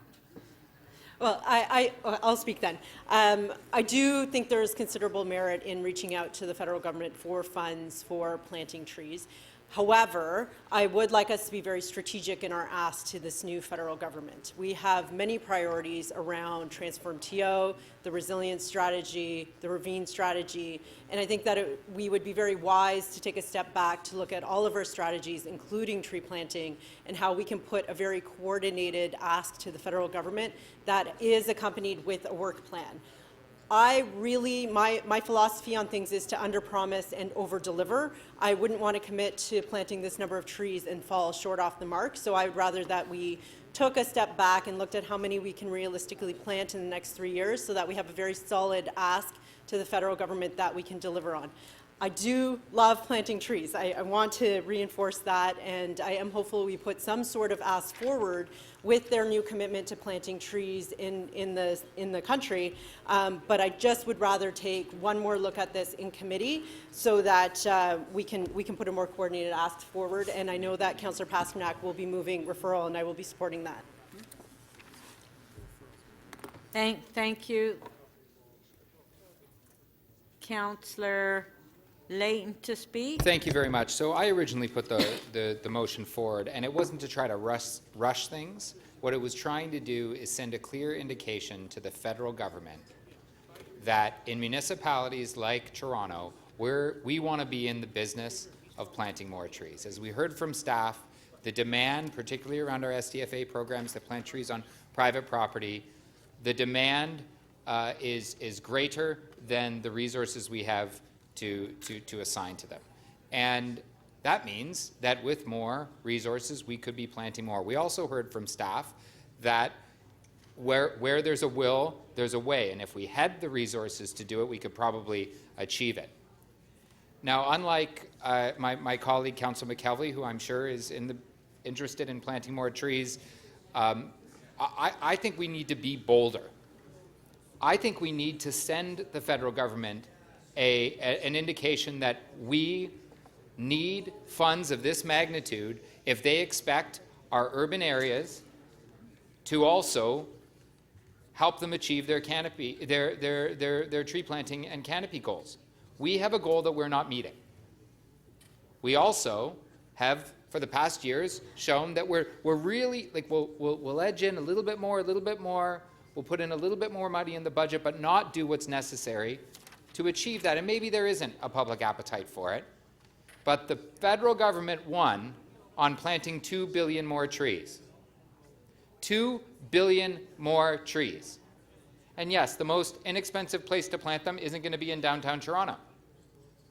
But we want to make sure that some of those 2 billion trees end up planted in the city of Toronto. So before they go ahead and develop that program, why not send them an indication of the order of magnitude that we would like to be considered for? At committee, I mentioned, if it's a referred, it's not the end of the world, but I think it is helpful for us to give an indication to the federal government that we are interested in helping them achieve that goal. I would love it if all of these other strategies were in place, but if we continue to be timid about our ask and wait for the ravine strategy and implementation, for this and that strategy and implementation, we're going to just keep waiting. So let's send that indication to the federal government. Tell them we can spend their money, and as they develop their program, then we can refine what that ask might be. If it's referred, though, I'm not going to lose any friends over that. So please feel free, Mr. Chair, to go the direction you feel suited. Thank you. Councillor Pasternak to speak. Thank you. Thank you, Councillor McKelvey and Councillor Layton. And I am assured that you will not lose any sleep if this is referred back to committee. First of all, I'd just like to thank all the residents of Ward 6 for their interest. Of course, my motion is to refer it back to committee. And one of the reasons we what our committee is for, what council is for, is to take a sober second look at what we do in committee, to take a close look at the motions we passed, the policies we adopt, and we bring them as recommendations to council. I think it's important to realize that that what is before us may not be attainable by the City of Toronto. We have to make sure that we don't fall into past mistakes where we take on more than we can chew. I think it's very important that we get the extra $4 million in item 1 of the motion. I think it's very important that we enhance our tree planting and that we in fact meet the demand that is not being met currently. And at the same time, we hold the federal government to their promise of 2 billion trees. And remember, that's across the country. But so certainly the City of Toronto should get its fair share. There's no doubt that tree planting is excellent for resiliency, for shade, for biodiversity, for enhancing property values. It beautifies neighborhoods. The advantages are all there. And as I was saying earlier, when it comes to tree planting, York Centre is one of the leaders. We plant thousands of trees every year across Earl Bales Park, across G. Ross Lord, across Downsview Park, and it's wonderful over the years to see those forests flourish.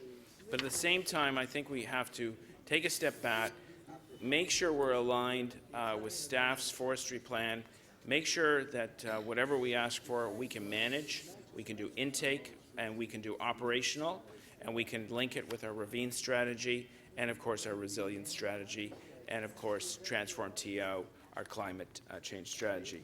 That being said, I'd like to send it back to committee. I can assure councillors that it will come back here as part of a policy, as part of a thoughtful policy on how we do intake of the money and how we do an operational rollout of the tree planting. It will not be killed in committee. It will be supported in committee, but it's a firm, thoughtful policy. Thank you very much. Thank you. Okay, so on the motion.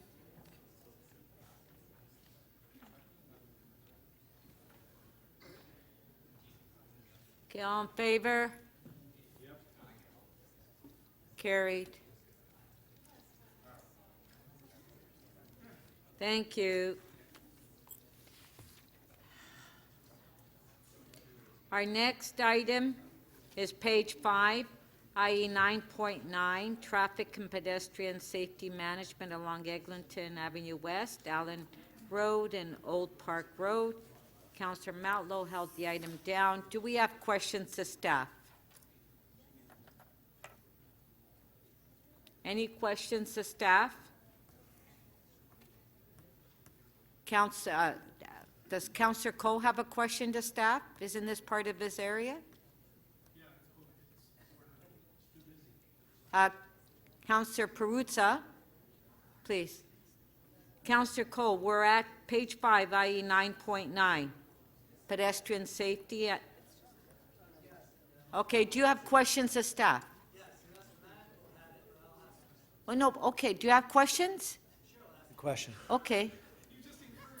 Thank you. You just told me to ask a question. Well, no, I just don't want him. No, but if we didn't ask him, then he'll question why we didn't ask him, because nobody's paying attention. Okay. Okay, Councillor Cole. I get the hint. Yes. Okay. This is something Councillor Matlow and I have worked on together. This joins our 2 wards, so that's why it's appropriate I should ask a question. That's why I asked. You know the area well. Remember we Yes. protested when they stopped the Yes. the subway there? You were there. And you were going to throw me in the hole. I remember that. Okay, should have. Oh, anyway. To staff, this area of the city has, again, an incredible situation. It's very challenging with the construction of the cross town line there, plus the Allen, and then the construction. Is it manageable to try and possible to try and do something just to bring some order to that traffic, especially going westbound to the Allen, and then trying to make that, that's the most precarious area there. Can we possibly do something to stop all the U-turns, the speeding, the 5 lanes converging into 1? Is it possible to do something?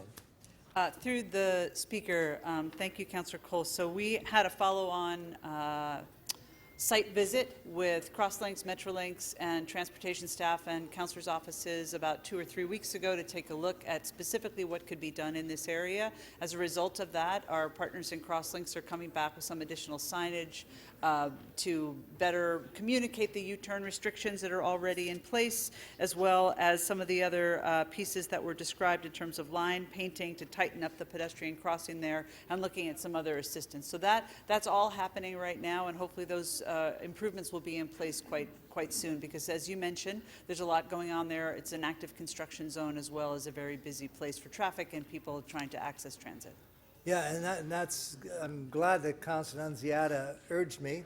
What comes to mind is there's a number of schools that aren't right there on Eglinton, but there's West Prep, there's Cedar Vale, Forest Hill Collegiate, and the students from those schools come to Eglinton near Old Park there, and Glen Cedar and that, and there's a lot of students that converge there at school crossing times. And can we somehow get a crossing guard there under the school crossing guard program so that students can cross from the north side of Eglinton to the south side? Because right now there's so many U-turns, so many lanes converging, it is really precarious for anybody to cross there. So through the Speaker, that's another request that was made that the crossing guard team in transportation is looking into as well, and we'll be back with you when they have a response to that. So would that have to wait till the next budget for crossing guards? Because there's immediacy there, because like even the head of the BIA there, their daughter tragically got hit and had a concussion trying to cross right there in front of her shop there on Eglinton there. I think the initial request was for some crossing assistance, and I think in other places along the crosstown that's happened through paid duty officers, and so there's ways that we can manage this even if we need to take some time to do an assessment of the crossing guard issue. Yeah, I just hope it's possible, because again, Crosslinks did look into it, but they said it was outside of their sort of construction zone, so therefore we put in a request into transportation. So it is possible then to maybe look at some way of getting crossing personnel there at peak periods. We are looking into that right now. And is it possible to get larger no U-turn signs? That's what Crosslinks is. Yeah, because the ones there's one there that's too small. Yep.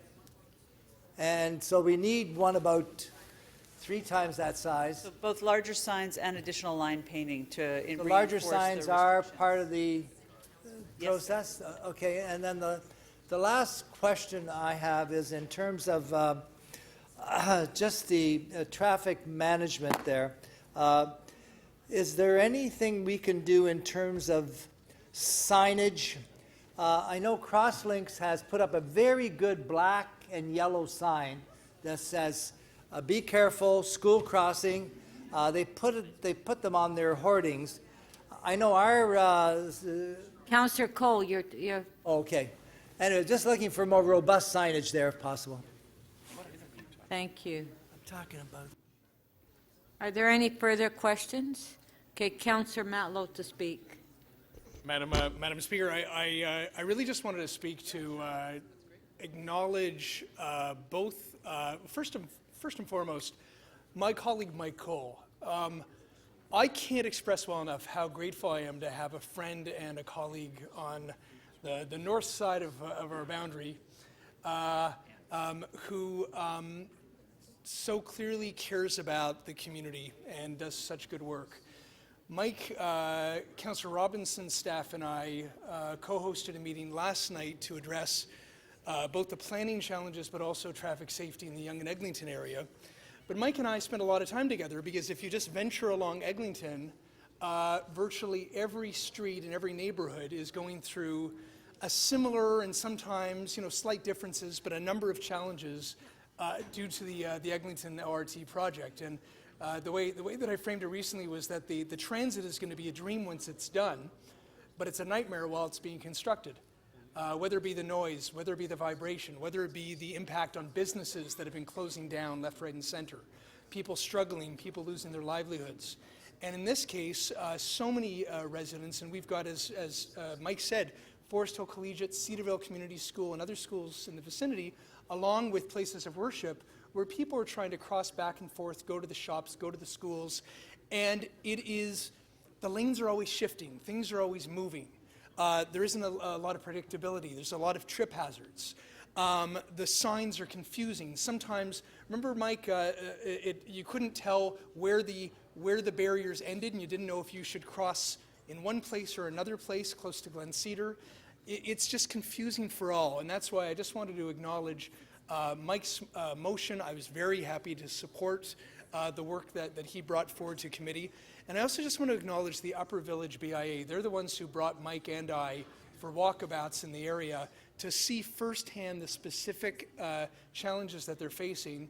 And this is, you know, a good example of where city staff, the people on the ground, the people who live and work on that strip, and their local councillors really come together and try to make an effort to make the area better and safer while this construction is happening. So I just really want to acknowledge my partners.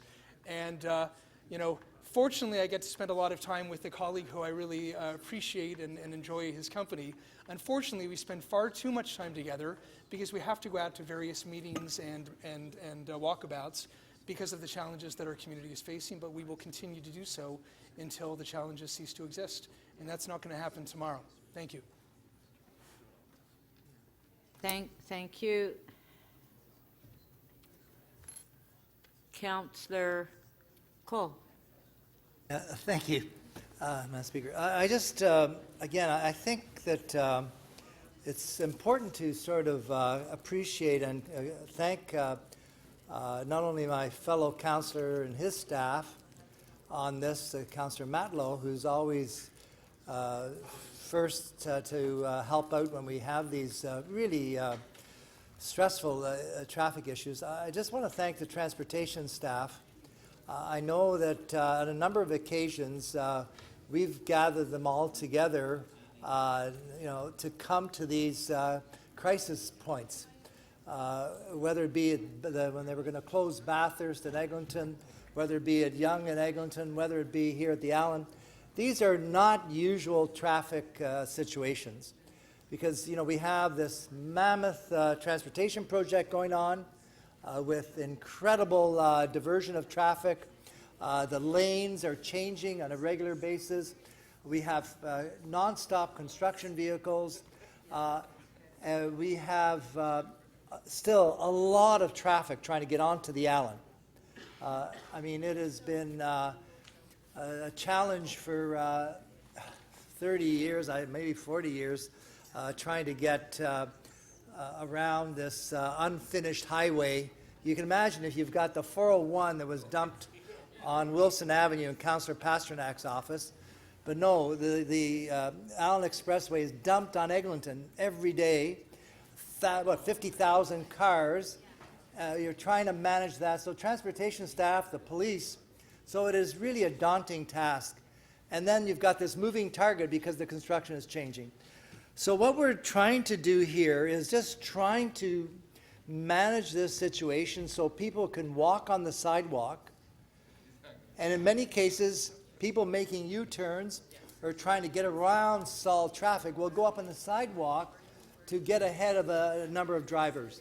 This is not, while we were there with transportation staff, people were making U-turns right in front of us, right where there's a sign that says no U-turns. Taxi driver, a couple of other people, all doing illegal turns into moving lanes of traffic. So we're trying to essentially come up with some kind of safety plan there. And as Councillor Matlow said, we've got a very supportive local BIA there, the Upper Village BIA with Elaine Marks and Marty at the cigar shop there. They're out on the street with us, and they're really trying to help. And they walk along with us, and they make suggestions, and they are the ones that have come up and asked us for the crossing guard. They've asked us for better signage. They've even asked us for bollards or barriers on the sidewalk to stop people from going up on the sidewalks. And right now there's a planter program that Public Realm has made available. I know Councillor Pasternak was asking for these planters. I think they're all gone, none left for him. But we sometimes put these planters on the sidewalk in front of the village shul there, right on the corner, because people coming out of shul on Shabbos felt unsafe because of the traffic. So we had to go to Public Realm and ask for planter boxes to deal with a transportation safety issue. I think what this part of this motion deals with, and part of this report deals with, is maybe they're in transportation, we have to have an availability of barriers, whether they be stronger splash guards, concrete movable barriers, plastic.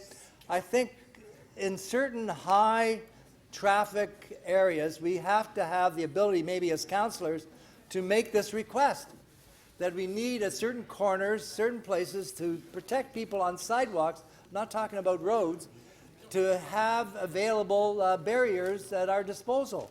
Because I know Councillor Pasternak's been asking for these planter boxes up in front of his area, but there's no more left. So maybe in the next budget round, we have to get these barriers that are available to protect people on sidewalks. That's how daunting this is. So anyways, thank you for the work on this, transportation staff and Councillor Matlow and his staff, and we'll keep on working at it. Thank you. So on the item, let's have a recorded vote so we can get members of council to take their seats. Recorded vote, because nobody is sitting in their seats.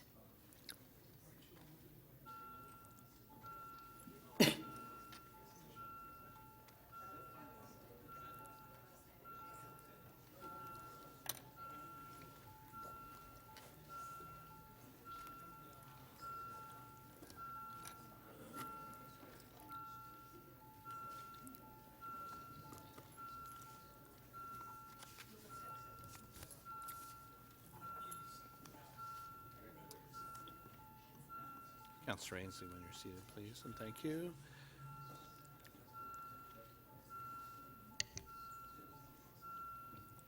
Deputy Mayor Minion Wong, please. Sorry. And that's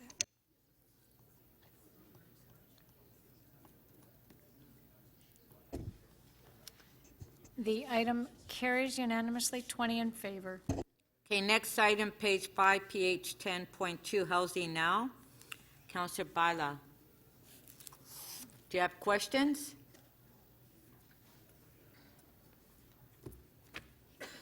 Does anybody have any questions?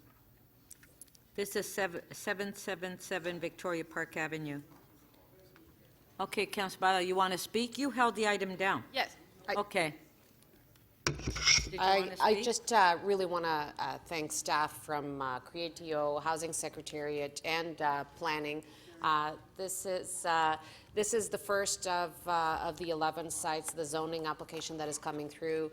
We know that we started having these conversations at the beginning of the year with the local councillors, and shortly after was announced, and to have this coming through at this point in time, I mean, we know that has been a lot of work, a lot of effort has been put by staff, and I think we need to recognize that and to thank them for that, and I just wanted to make that note, and we're hoping that the bids come through in a few days, and that we get these units available for our residents very shortly. Councillor Crawford to speak. Thank you, Madam Speaker. I'm absolutely pleased to support this too. It's in my ward. I've had the wonderful opportunity over the last number of months to talk to my community about this. Not only that, but I also have I have 2 of the 11 in my ward up at Warden Avenue. So very proud to support this. But a couple lessons learned over the last couple of months that I just wanted to share with Council. It's great that we're trying to expedite this, and the fact that planning are really working hard to really push this through the process. But one of the things I've noticed is we cannot neglect a robust community consultation with the communities. Community consultation, as we know in any planning application, is critically important, but I've been noticing even with these, I've had 3 meetings along with my council colleague Brad Bradford with the Victoria Park, and of course with the one up on Warden.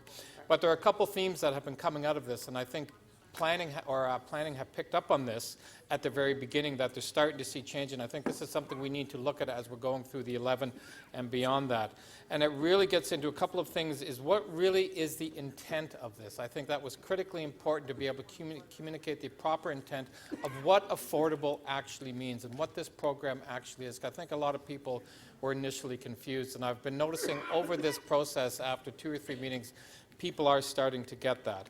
Understanding that this is a program that we're doing all across Toronto. It's not specifically in certain areas of the city, it's all across Toronto.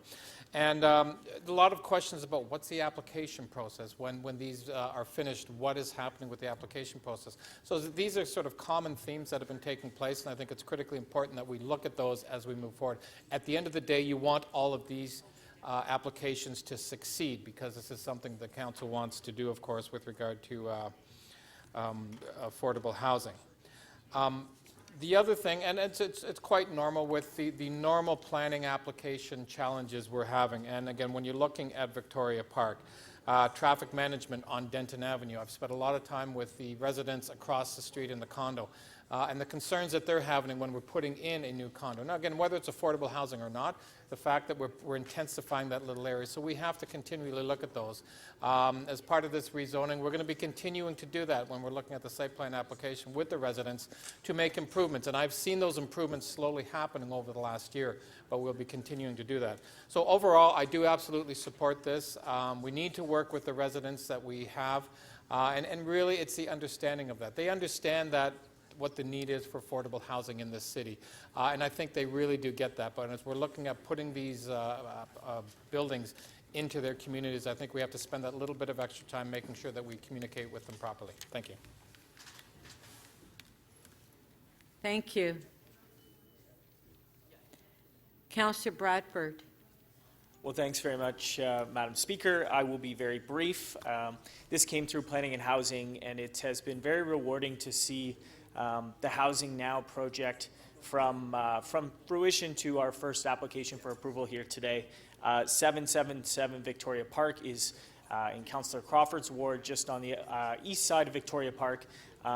But it was a very informative process, as the councillor was alluding to. We had many public consultations where residents had the opportunity to come out and express their support, express their concerns, and then the diligent work of staff from City Planning and Create TO and all of our different divisional partners to come forward with a project that is now in the marketplace right now as we speak, and we will be receiving proposals on in short order. I think what's really significant about the Housing Now project, and certainly under Deputy Mayor Anna Bailau's leadership and Mayor Tory, we're building housing now. And to take an application as a former planner and anyone who's been in this space, to take a site through a rezoning in less than a year is quite an accomplishment and quite a feat on staff's end and the community's end and everyone who's been involved in that process. So I think we learned a lot on the first ones here, and we of course have 4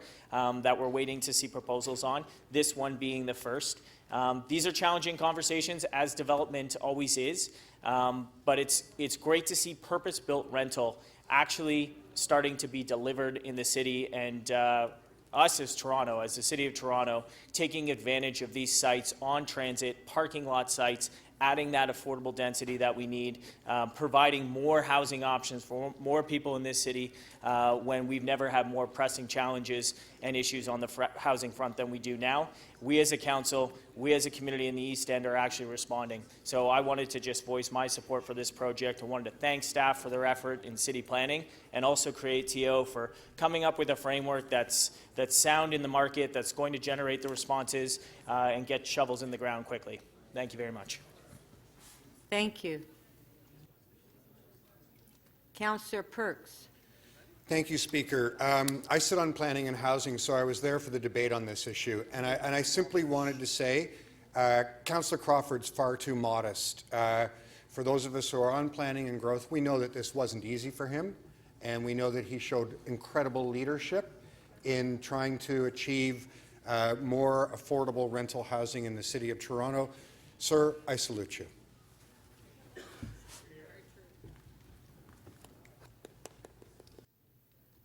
Councillor Fletcher. I just want to add my voice to the speakers here today and say, wow, this was a decision to proceed. The sites were named, and within very short order, we have a rezoning application here. So it's no fooling around as far as building this housing. And I will echo that this Housing Now model is a very good model. We're bringing something to the community for discussion that has massing, it has everything there. And yes, there were people that came to Housing Now at Planning and Growth and said that they were concerned.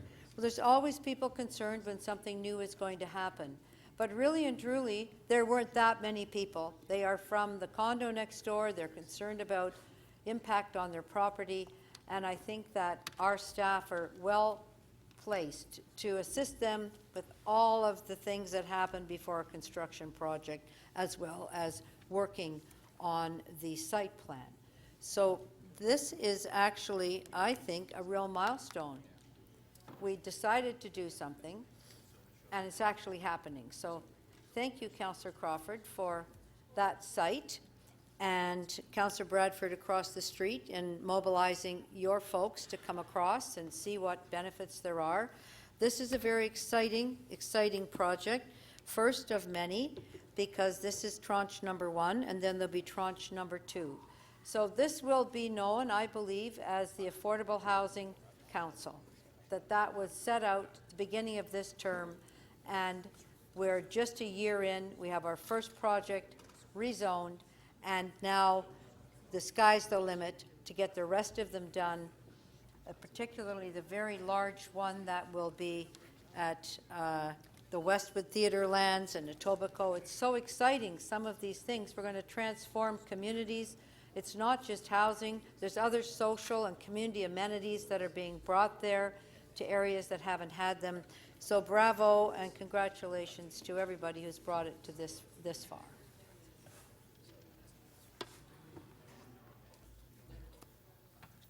Thank you. I have been asked that we, before we take the vote on it, that we hold it down. The mayor would like to be here for the vote and speak on it. He had an emergency for a few minutes, okay? Right. So our next item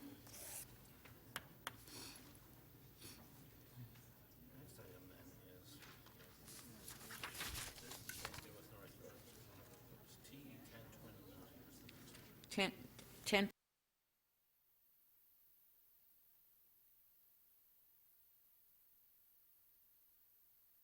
Our next item is page 7, T 10.29, construction staging for Portland flood protection. Councillor Fletcher. Speaker, if I can just wait when I'm waiting. Ms. Hahn was out of the building. Oh, there she is there. And I've just been waiting to get something from her. If you don't mind, if I can have that conversation, it might be very quick. Okay. Our next item is on page 7, T 10.50. Councillor Wong Tam, you held it. It's here without a recommendation. That's at 167, 185 Queen Street East. Councillor Wong Tam, do you have questions? No, I don't, Madam Speaker. I held it down specifically because I wanted to take a look at the report, but I'm prepared to release it now. Does anybody have any questions? No? Okay, so you're just going to move it? Yes, Madam Speaker, and I also like to move the recommendations in the supplementary report, which is now before the members of council on the screen. Good. Councillor Wong Tam is moving the supplementary report. All in favor?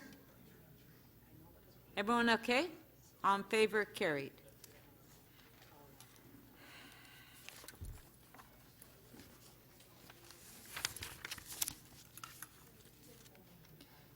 Page 8, CC 12.2. That's done. Page 8, CC 12.3, 3000 Dufferin Street. Councillor Cole. Release it? You're releasing it? Yeah. Okay, on page 8, CC 12.3, Councillor Cole is releasing. All in favor? Carried. Page 8, CC 12.4, 5363 Shepherd Avenue West. Councillor Fillion. Councillor Fillion, you have questions? Oh, we're at that. I have a motion, Madam Speaker. Can we hold it down a sec? Actually, I might need to adjust the motion. I'm waiting back to hear from legal. Okay. Page 8, CC 12.5, Councillor Bailao. Thank you, Madam Speaker. I'd like to move the supplementary reports. There was an advanced circulation. I hope everybody had an opportunity to read. Yes, we did get it. So So you're I'll just move that. moving it? Yep. On favor? Carried. Page 8, CC 12.7, 2525 Lawrence Avenue East. Councillor Thompson. Thank you very much, Madam Speaker. Just a quick question of staff. I'm just wondering if staff can just give us some information. How many units are actually being contemplated on this site? Through the Speaker, I believe in the order of, just bear with me for one moment. I believe it's in the order of 450 units. I think it's a little bit more. Sorry, just double checking. Yeah, that's all right.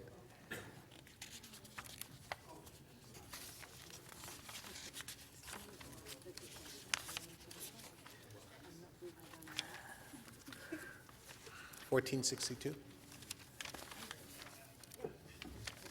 Yes, sorry. That's all right. It was in the confidential Yes. attachment. That's- Oh, yeah, okay, sorry, and that it's there, I'm not sure why. I ask you that particular question because I've been asked by a number of residents on the affordable piece in terms of this project. What are we recommending? Through the Speaker, and I may want to inquire with the city solicitor as to what can be responded to in public session. Okay, maybe if the solicitor could comment. So, I mean, I have a motion that I could move if she's engaged here. Let me ask Josh. My mic is on. Madam, Madam Speaker, the mic is on. Hold on. so if I'm speaking on the mic. What's going on here? Okay, so Councillor Thompson, I heard Councillor Bailaw's, Both our mics were on, and she was asking you to turn her mic off. oh, And I was hoping to ask the question. I don't know if, I don't want to go into camera on this, so I needed to get some answers. well, maybe you need to go on camera. No, I actually don't want to, because I don't think it's necessary, but I don't understand why the information as it relates to the number of units is actually in the confidential documents and not in the public document. Through the Speaker, I believe the city solicitor may wish to comment, but I believe some of these discussions are subject to without prejudice discussions. Okay. And that is why they are contained in the confidential attachment. Would you like to go on camera? No, but at a public meeting, public discussions, we've talked about these numbers, right? So I'm not quite sure why it's contained there. No, I don't want to go on camera. I have a motion that I can move, if it's okay with you, Speaker. Okay, Having second thoughts because we told the public it would be tomorrow. She's expecting. okay.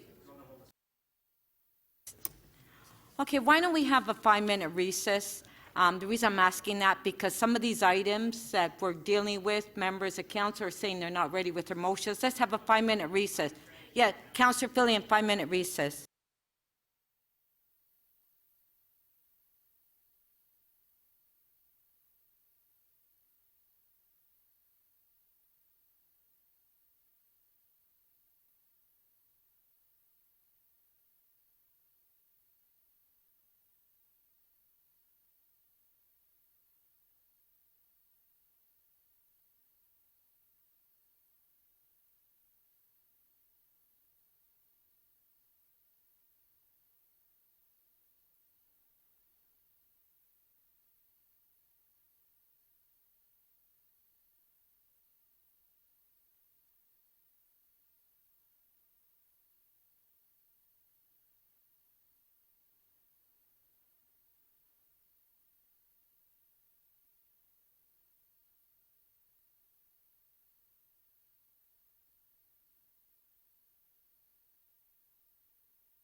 Okay, members of council, if you can please take your seats.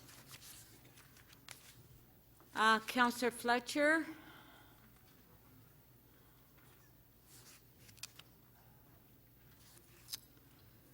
Okay, we'll go to Councillor Fillion, CC 12.4.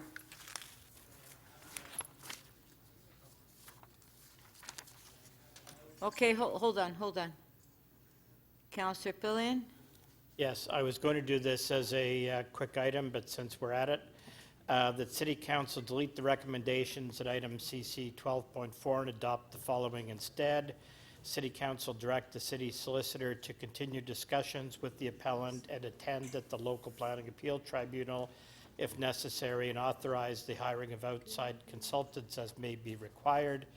City Council direct the confidential attachment 1 to the report November 19, 2019 from the city solicitor remain confidential in its entirety as it contains information that is subject to solicitor-client privilege. And because we're in public, I'll just say that I think we can come up with a good deal here, and there'll be presumably be a report back.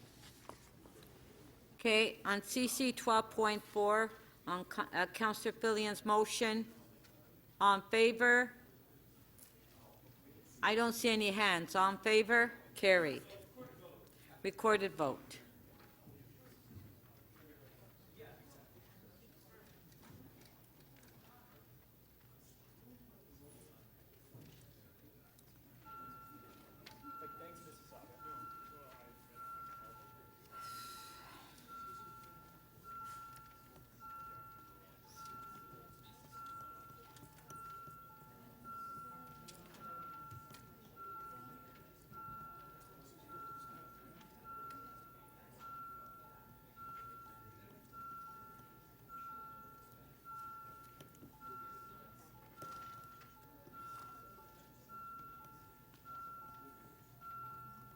Councillor Bradford, please.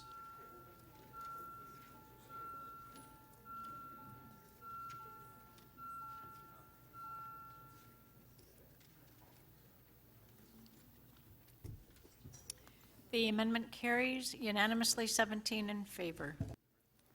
Thank you. Okay, on CC 12.7, Councillor Thompson. Thank you very much, Madam Speaker. I have a motion, and it reads as follows, and I think it's been circulated, that Council amend the confidential attachment 1 to the report November 19th, 2019 from the city solicitor in accordance with the confidential attachment to this motion. And I simply want to say the following phrase.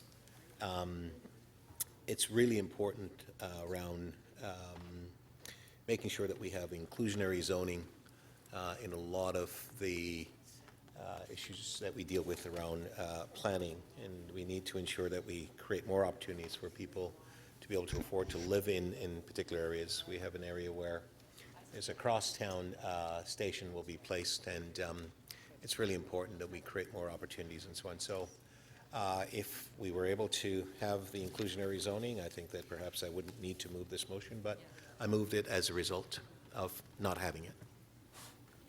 Recorded vote, please. Okay. Recorded vote.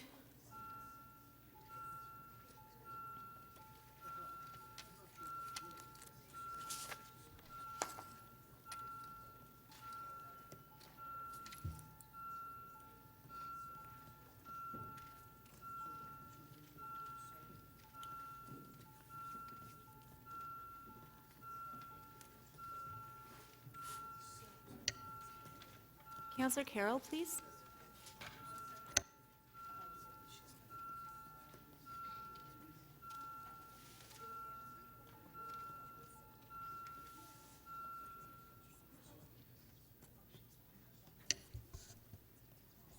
Councillor Perksman. Okay. All right, is that it?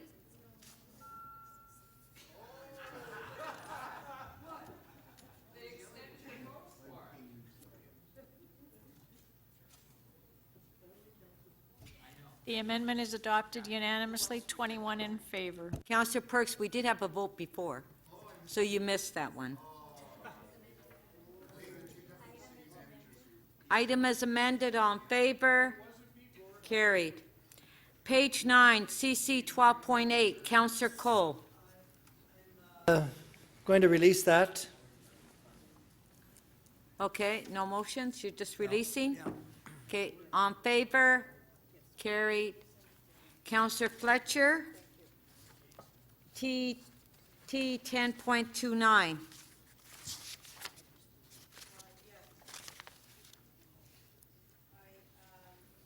going to move another little motion here, but do you have any other business to? No. Okay. Do you have questions?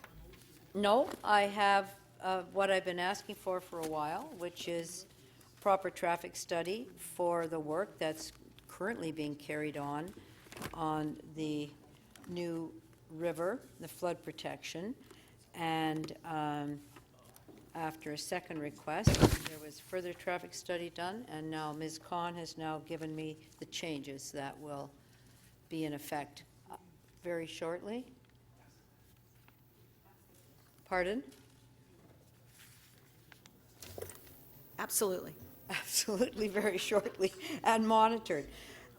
Only because while all this work is going on, Speaker, there are still a whole number of businesses that are still operating on the Portlands, including Canada Post, Toronto Hydro, everyone who has a condo or a building or Housing Now building being built, all that cement is coming from there, and they're almost locked on.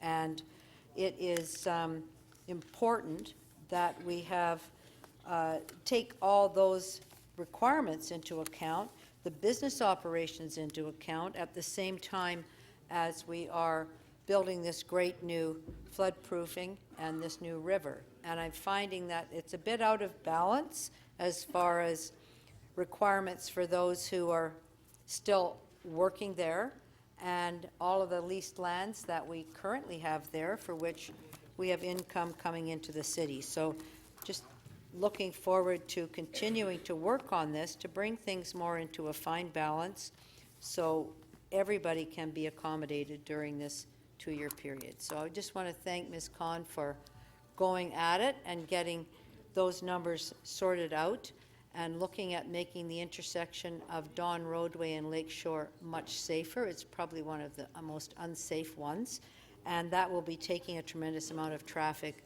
with the diversion from commissioners that's required in order to complete that section of the river. So thank you very much to Ms. Gray and her staff, and I know you're monitoring and you'll be letting us all know. Thank you. Thank you. On the item, on favor, carried. Okay, so we'll go back to page 5, PH 10.2, Housing Now, 777 Victoria Park Avenue. Mayor, did you want to speak on it? No, I don't think I need to do that, Madam Speaker, but I'm very happy to be here for the vote. I'm sorry I was absent when it came up. Okay, so we'll take the vote on it. Recorded vote.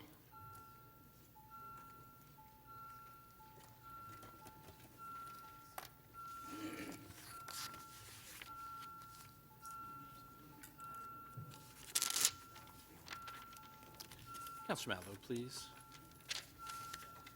Councillor Karygiannis, when you're seated, please.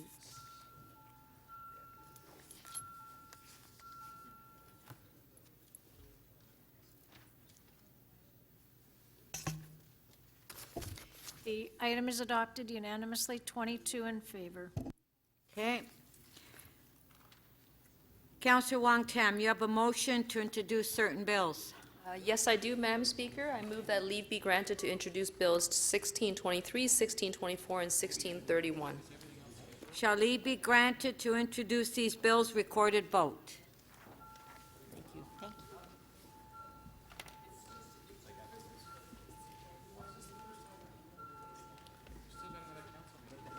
Yeah, we do. I think maybe I went a little too fast. I think Councillor Karygiannis, please, and Councillor Layton. We have a number of timed items tomorrow, so. Councillor Wong-Tam, please. Councillor Perks, please. Councillor Cole, please.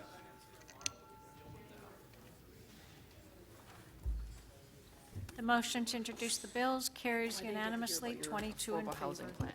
Shall these bills be passed and declared as a bylaw? Recorded vote.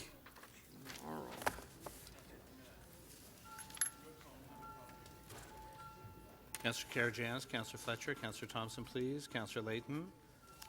Councillor Bailao, please. Councillor Wong-Tam, please. Councillor Cole, please. Councillor Layton.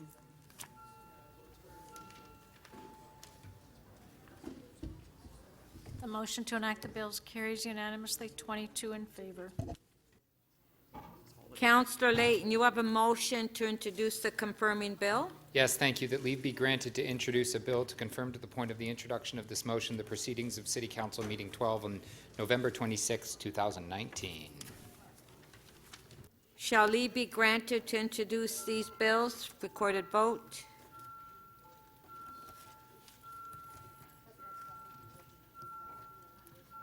Councillor Matlow, please. Councillor Layton, Councillor Cressy. Councillor Thompson, please. Councillor Perks, please.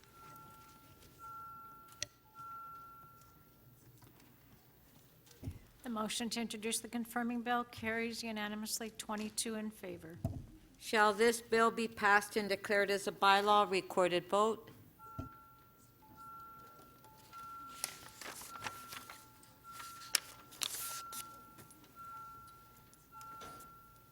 Councillor Layton, please.